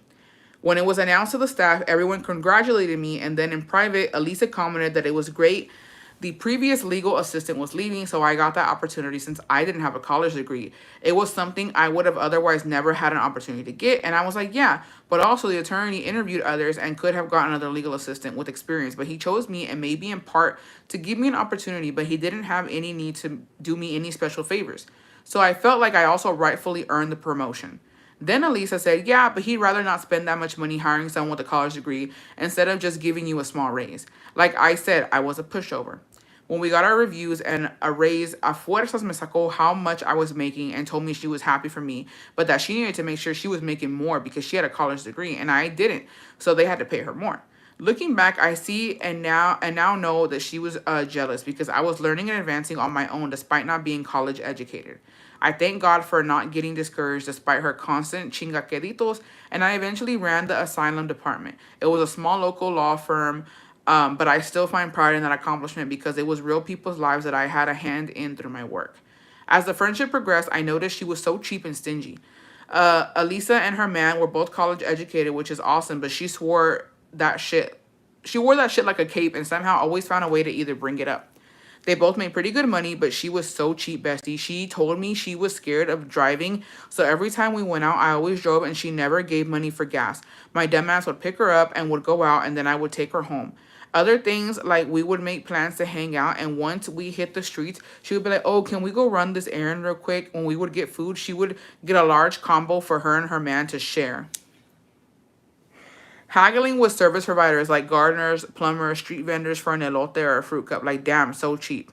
Over time, I was getting fed up, but I didn't speak up, so I started to become passive-aggressive towards her, and I didn't like being that way, but it was so frustrating. Like, one time I showed up to go out, and I parked my car and was waiting by her car and said all mad, my car doesn't have gas, and I don't want to drive. So she got in all the malas and it was awkward hangout, but I was the bad guy. It was such a toxic friendship, bestie. Her man and her were both so cheap. Like wanting to split subscriptions with me or wanting to split things with me in two when it was three of us. Like what the hell? They had an appointment to get their car fixed one time hella early, and instead of logically taking both of their cars to then drive back together, they wanted me to go with them so I could drive them back. So many things like that, and I would make excuses or ghost them, but it got awkward. Like not her calling me out for not doing them a favor, and somehow it was like I was being a bad friend.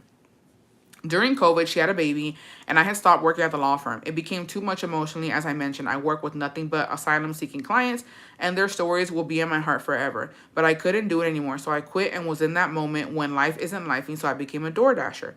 During this time, I was so happy, bestie. If any besties have been a dasher full time, maybe they'll connect with this. I had so much freedom. I dashed at night and made so much money in tips. I knew how much I needed to make weekly and would get lazy and chill all week and then hustle from Friday night straight through the weekend and would make my money. I loved it. During this time, bestie, since I had so much open time, I was hanging out with Elisa much more. Looking back, I'm like, damn, so much time wasted, but oh well. Well, Bessie, I would go help her since none of her or her man's family lived in town. I would go over in the morning and she would nap. I would watch her baby, sometimes bring her groceries, make food, basically like she was my sister. During this time, she knew I was a DoorDasher, and I told her I was careful out there, but understood she didn't want me near because of COVID, and I was so frequently in and out of places. But she said it was fine as long as I changed clothes and wore a mask when I went over. Well, Bestie, her man got COVID. I'm pretty sure at work because she stayed home and he only went to work. I feel like if I gave them COVID, I would have gotten COVID myself, or both of them would have gotten it and the baby. But only he got COVID. So when that happened, she asked me to not come over because they were quarantined, but I felt like the vibe was off. Once we talked in person again, she mentioned that it had been so stressful and she just didn't know where they could have gotten it from, and said to me that she saw me take my mask down a few times when I was holding the baby. I was like, yes, I did, because I wanted to get a quick gasp of fresh air. After that, she wanted to continue as normal. Bestie, so many things happened between us, so many moments where she clearly was taking advantage of me, my friendship, my money, my time, everything. It was all sinking in and I was over it. I decided to just stop and started ghosting her and being short and made excuses for everything. I basically was cutting her out of my life. Well, Bestie, one day she sent me a text at midnight and it was the most fake wannabe holy message ever, giving cringe. When I read it, I rolled my eyes so hard and decided to not reply and just let it pass. I was done. I thought about what I wanted in the end, and that was to no longer have her in my life. I didn't find any value in going into the details with her, para qué. She gave me the ick, and I just knew I could never be friends with her the same. Well, Bessie, after that friendship, I've been a loner. Haha, to be honest, it's kind of hard making friends as an adult, so I really love your community because I feel like the besties are genuine and it's always a good time. But I'm not getting aprovechada. Anyways, thanks for hearing me out, Bessie. I love you and you're a true friend. So un besito para ti. Here's the fake ass message. You can read it. Okay, let's read the damn message because the bitch off her motherfucking rocker. Dear friend, today I was reading Proverbs chapter 29. I was reminded by God that I must not be prideful. I find myself being prideful because I told myself that I will no longer reach out to you because you didn't answer my call on Friday. I think that when my feelings get hurt, instead of keep trying to reach out, I'd rather stay away because I don't want my feelings to get hurt any further. I will try again by sending you a message. Maybe something happened to you, like my husband said. After reaching out again, if you do not answer me, then I wish you well and hope that when you are ready to reach out to me, you can. A few days ago, I wrote a letter to you also. I will not share that letter with you today, but I hope to do it one day. I hope I didn't wake you up. If I did, sorry. Ew! She didn't write sorry, S-O-R-R-Y. She wrote sorry, S-O-W-W-Y. I would have called the police on her. I would have called the fucking police to do a fucking wellness check on this hoe. Why the fuck would she say that to you? Like, what the fuck is wrong with that bitch? And por eso le pasa lo que le pasa. What a fake ass fucking hoe. Bessie, you did the right thing. Fuck that bitch. I'm sorry. I know you probably loved her at some point. Fuck that bitch. That was fucking stressful reading all that shit. The fuck is wrong with her? What a weird ass hoe. I would have blocked. I would don't ever call me again, bitch. But I'm sorry. A friendship breakup is fucking worse than like a boyfriend or girlfriend breakup. It's the fucking worst. So I understand you, bestie. And it is hard making friends once you're older. But I know you can, bestie. And sometimes, shit, I'd rather be alone on some real ass shit. I find comfort in just doing shit by myself sometimes. Oh, sorry, my boob's been hurting. Okay. I have a huge sibling story. I don't have the mental energy to share, but we'll email you soon. Definitely need to share. Take your time, Bestie. We could read on a Bestie Live too if you don't want to share it now. So, I'm currently in a toxic sibling dispute with my sister. It's not physical and it's not even with my sister, but it's over a disagreement about the guy she's with. But sadly, my sister is choosing her dude over family. To start from the beginning, when they met, he seemed real nice, like a sweet guy, always offering to do nice things to help at the house when he was around and seemed super affectionate. Something in my mind was off about him, like I got weird vibes, but I couldn't put my thumb on it at the time. Anyways, turns out he was hella toxic. Emphasis on toxic, bestie. They would argue in the room. We didn't even know at this time either because they kept it hush hush. And they would come out the room like everything was all good. He didn't want to blow his narcissistic cover. Over him messaging other women, which some of them happened to be his exes, but at the time he would say they're just friends. But he was making my sister out to be the bad guy by gaslighting her and manipulating the situation to his favor. My sister wouldn't believe me and she would tell him to leave. He would end up guilt tripping her to make her feel bad for him by saying how no one loves him or gives a fuck about him. And if that didn't work, he would say he's going to unalive himself. So of course, my sister, having a huge heart, she would take him back. This would go on for a while and they would constantly argue and it would always end up being the same thing. My sister would come over to visit me to vent and get away from that for a while. And I, like the big sister I am, I'm going to tell her she needs to leave him and stay away from him because he's no good for her. And I was concerned things would get worse from there, like DV. So my sister would leave him alone, but they always got back together. Of course, I was disappointed. I hated seeing my sister deal with this, but she wouldn't leave him alone. I was so mad and disappointed, but what can I do? Things got so bad one day and DV was involved. My mom and other sister were worried for my sister.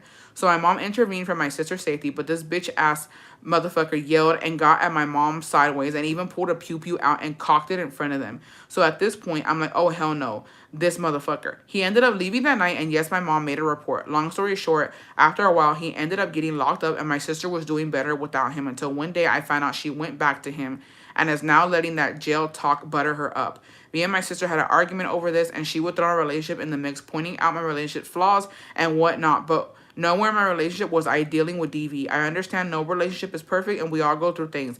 But when it comes to DV and a pew-pew being cocked at my family, that takes everything to a whole nother level. And I felt her throwing my relationship in was just a way to justify her reasoning for being with this loser. So now we don't even talk, and it's sad because we used to have the closest bond. But I don't know, bestie. Am I wrong for being mad at her? I'm torn between being mad and that she doesn't see her worth to find better and trying to be there for her regardless. Damn, bestie. That's fucking hard. That's hard because you're worried for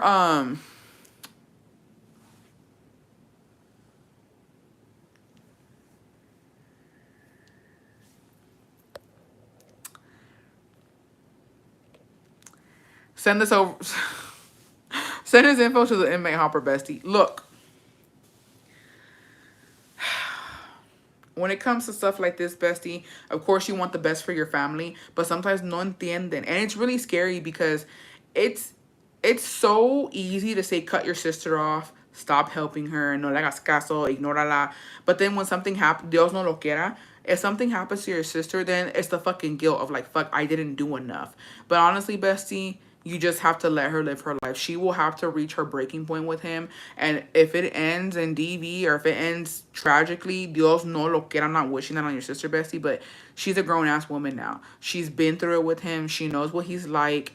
At this point, a ella le gusta la mala. Like, we have to understand, besties, before we start feeling bad for people, hay gente que realmente le gusta la mala vida. Like, oh my gosh, my dad used to say this all the time. Like, about whenever my sister would go through some shit, or anybody in my family, he would be like, es que le gusta la mala vida. Le gusta la mala vida. And I never understood that. I'm like, ¿cómo a alguien le va a gustar la mala vida? But no, there are. I've met people in my life like that. I have family in my life like that. Like, they literally want that. They want the toxic relationship. They want that person so fucking bad. They're willing to put up with that shit. And you can't help them, bestie. So, yeah, it's very sad. It's very tragic. But you just gotta let her write it out.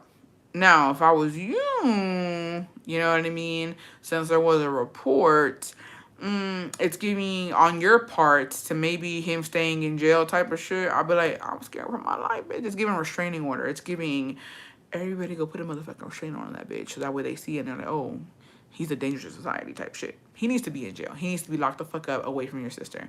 So that's my advice. And when he does come out, it's giving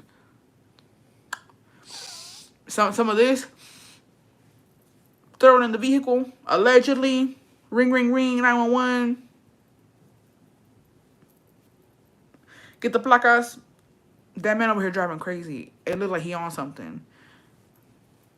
They stop him. They pull him over. They open the car.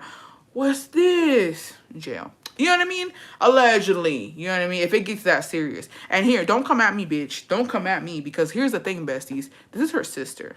And desperate times call for desperate motherfucking measures. She might not appreciate it now, but she will when she's married to a nice man and has her family and she's doing motherfucking good. And that motherfucker's in jail. Allegedly. This is all alleged. This is all alleged. This ain't real. This is what, you know what I mean? Hard times, desperate times. You gotta protect the ones that you love and that love you and that they fucking need you. Cause what would you rather? Would you rather him in jail on some shit, or would you rather him coming out and offing her on some real shit? But you didn't get that from me. You didn't get that from me. Regular jar with the white nose. Yeah. I seen him do something and he driving off. Here's the plates. You might want to. He's on this street. You might want to check him. You might want to check him. I feel like something's not right in that car. Hey, besties. I used to be really close to my sister. I'm 29 years old and she is 42. For the last 10 years, I have felt like I'm the older sibling. I have helped her so much, have dropped my own stuff to help her. I have let her borrow money, helped her with her abusive relationships, and even put myself in danger when her abusive baby daddy told her he was kidnapping their kid to Mexico. I right away drove to his apartment and demanded he give me my niece. There is so much that she has done that I would be going on for days. She has disrespected my parents time and time again, and they also help her. She tells extended family we never help her when she was homeless. That is a complete lie. She tells people that I have never helped her with anything. She has recently been diagnosed with lupus and she tells people we don't care. But I can't make her go to doctor's appointments and shove the medicine down her throat. That is on her. I also found out she is mad and tells people that she did not have the same opportunity as me because I was born here. That to me makes no sense, and my parents brought her from Mexico when she was 11 and she graduated from school here and is here legally. The other day she was crying to her parents saying they love me more, yet if anything my parents are always helping her. I'm sorry about the long email, but I felt like venting. Oh, Bessie, I'm sorry. It sucks. But again, otra persona que le gusta la mala vida, because how you gonna be here illegally talking about I didn't get the same opportunities as she got? How is you cool?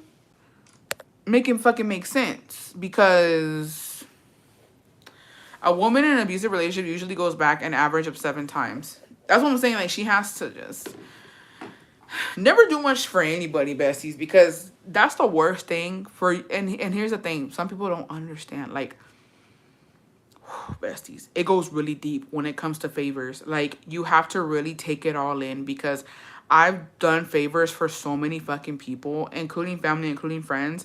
And I am grateful for the friends and the family who know what it takes to drop everything and go help them out.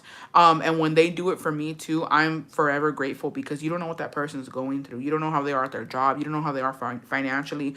You don't know if they were having a fucking shitty day and they dropped everything to come help you. You don't know what they're going through. And you got to be grateful, besties. Any little thing that somebody does for you, you have to like really, really appreciate it, because bitch, I could ask you for $5 because I really need it for something. That could be your last 5 and you're giving it to me, besties. You know what I mean? Like, it's fucking rough. It's fucking rough out here. So always be humble, always be grateful for whoever helps you. And whenever you get the chance to return the favor, do it, bestie, because you never know. You never know when you're going to need help. You never know when somebody that you love is going to need your help. But yeah, it's a, I don't know. I don't understand how people can just live their life asking for favors and not doing anything for anybody, and then going around and saying they never helped me. They never helped me. Like, that shit's fucking wild. I hate people like that. My bitch ass aunt is like that. Everything that was ever handed to her, and she has the audacity to say nobody ever fucking helped her. And I'm glad that she lives the way she fucking lives. Fuck that bitch. I'm glad. And you know what? It's not every fucking case, but the majority of people who end up like my bitch ass aunt are people who have had everything handed to them. And like the people who fucking struggle and who, you know, they're doing well now, they earn that shit. Like, como dice el dicho, tienes que sufrir para merecer. And the people que no sufren para y everything's just handed to them, they end up suffering later on. So, I don't know. I think it's justified. It's horrible because I would do stuff for for others out of the kindness of my heart and never asked for shit in return. But I started to notice the same was never done for me. So yeah, you gotta stop. Yeah, and that's too that too. Don't ever give your all. Give what you can, but don't ever give everything. Give what you can, besties. But that's it. That's all. Yeah. This was wild. This is a very good live. Today drained me. Y'all stories be storying sometimes. I'm still stuck on the whole fucking on the sisters that got the same baby daddy. And the stepdad one. It's rough out here, y'all. I can't believe my bestie can't hold her farts in.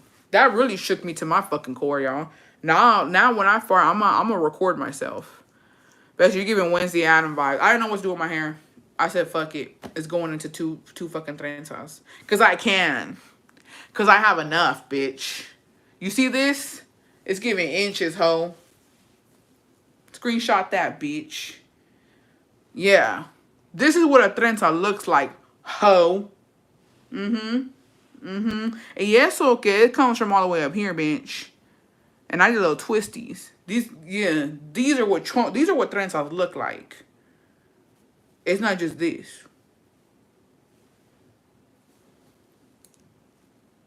Imagine, bitch. Imagine. Dios bendiga mis trenzas y mi pelo.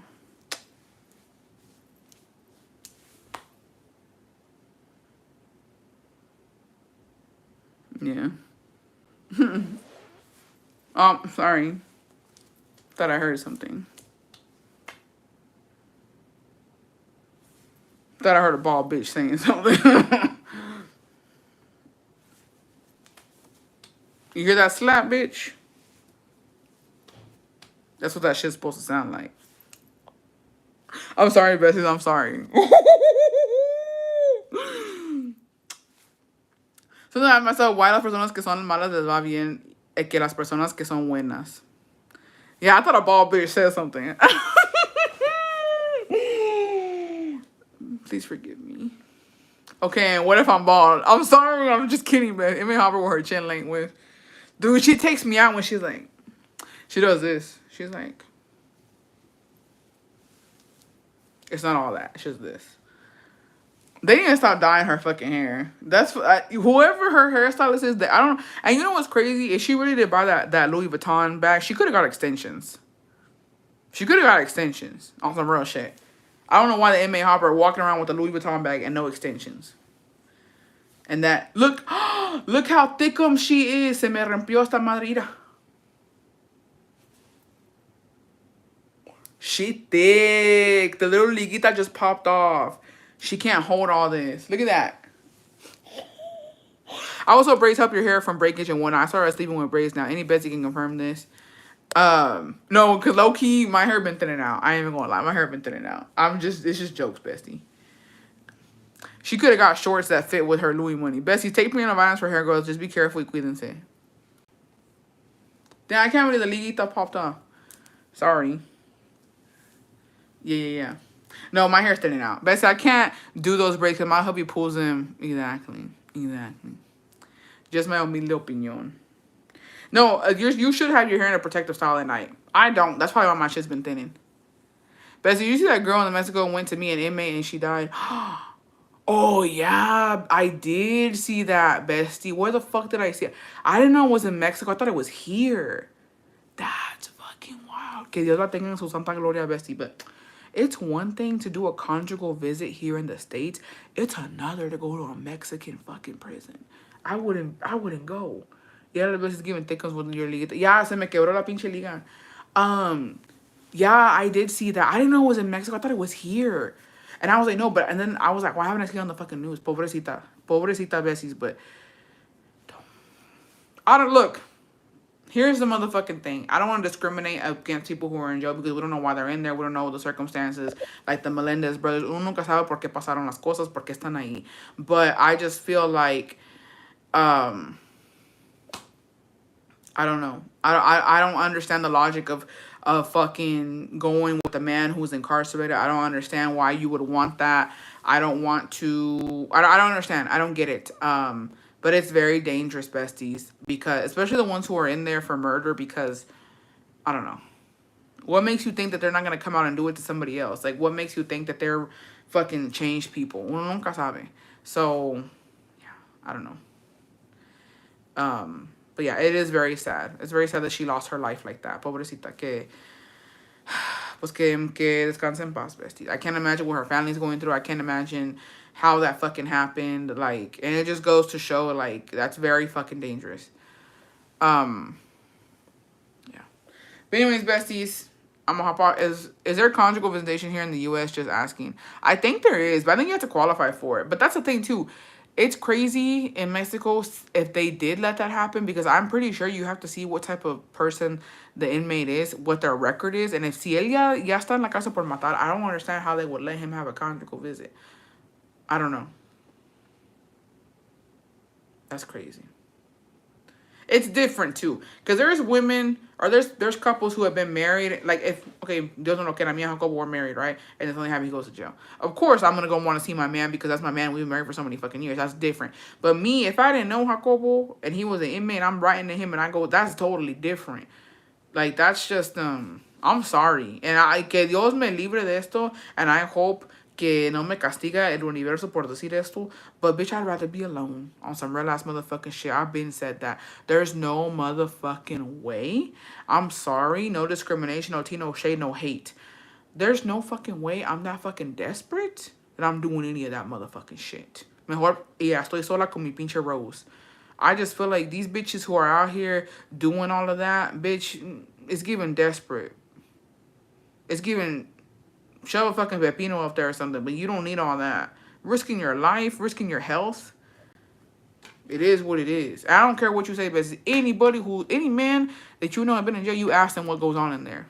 Whether they like it or not, whether they're doing it or not, it's happening in there. There's fucking STDs being passed around. They're fucking getting tattoos with dirty machines that they fucking are homemade up in that bitch. Like, there's so much shit that goes on. Hepatitis, like AIDS, everything. There's no fucking way that you want to go have a conjugal visit with one of these people. And it's not, it is what it is. It is what it is.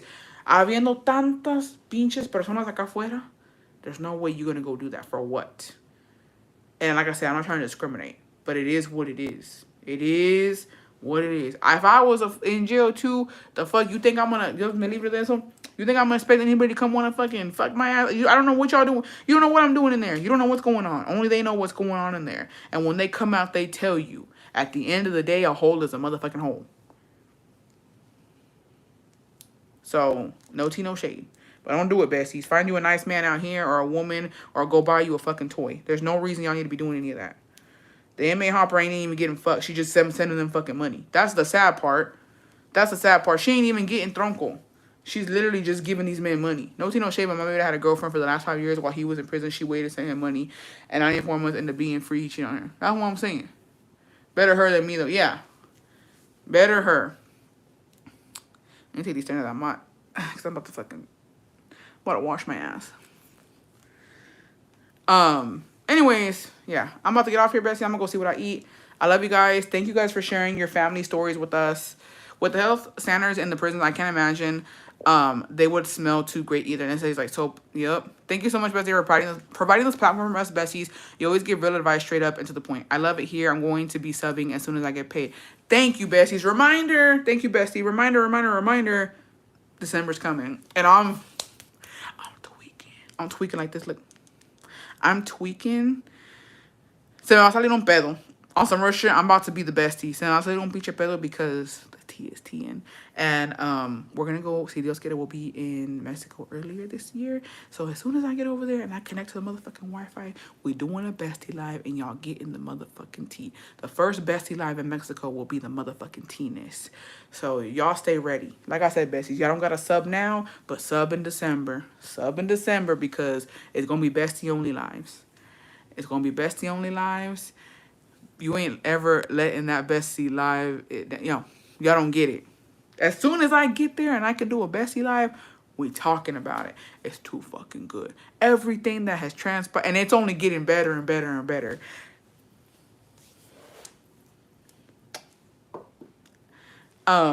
Yeah, I'll tell Jacobo y'all say hi. Also, y'all don't get it. And I know once I tell y'all gonna be like, yup. Yup. Once I tell y'all who it's about, what they fucking did, and what they're doing, you're like, yup. Yup. Yup. It all makes sense. It all makes sense. So yeah. Y'all, and the thing is, y'all don't even understand. Y'all just don't get it. Yeah. For everything that's been happening, I literally have been jotting down so I don't fucking forget when we do the live. So y'all get the T-ness from point A to point B to point motherfucking C, bitch. Because it's a lot. It's a lot. Why you tease us like this? We're almost there, bestie. Patience is a virtue. And anyways, you don't get it. You don't get it.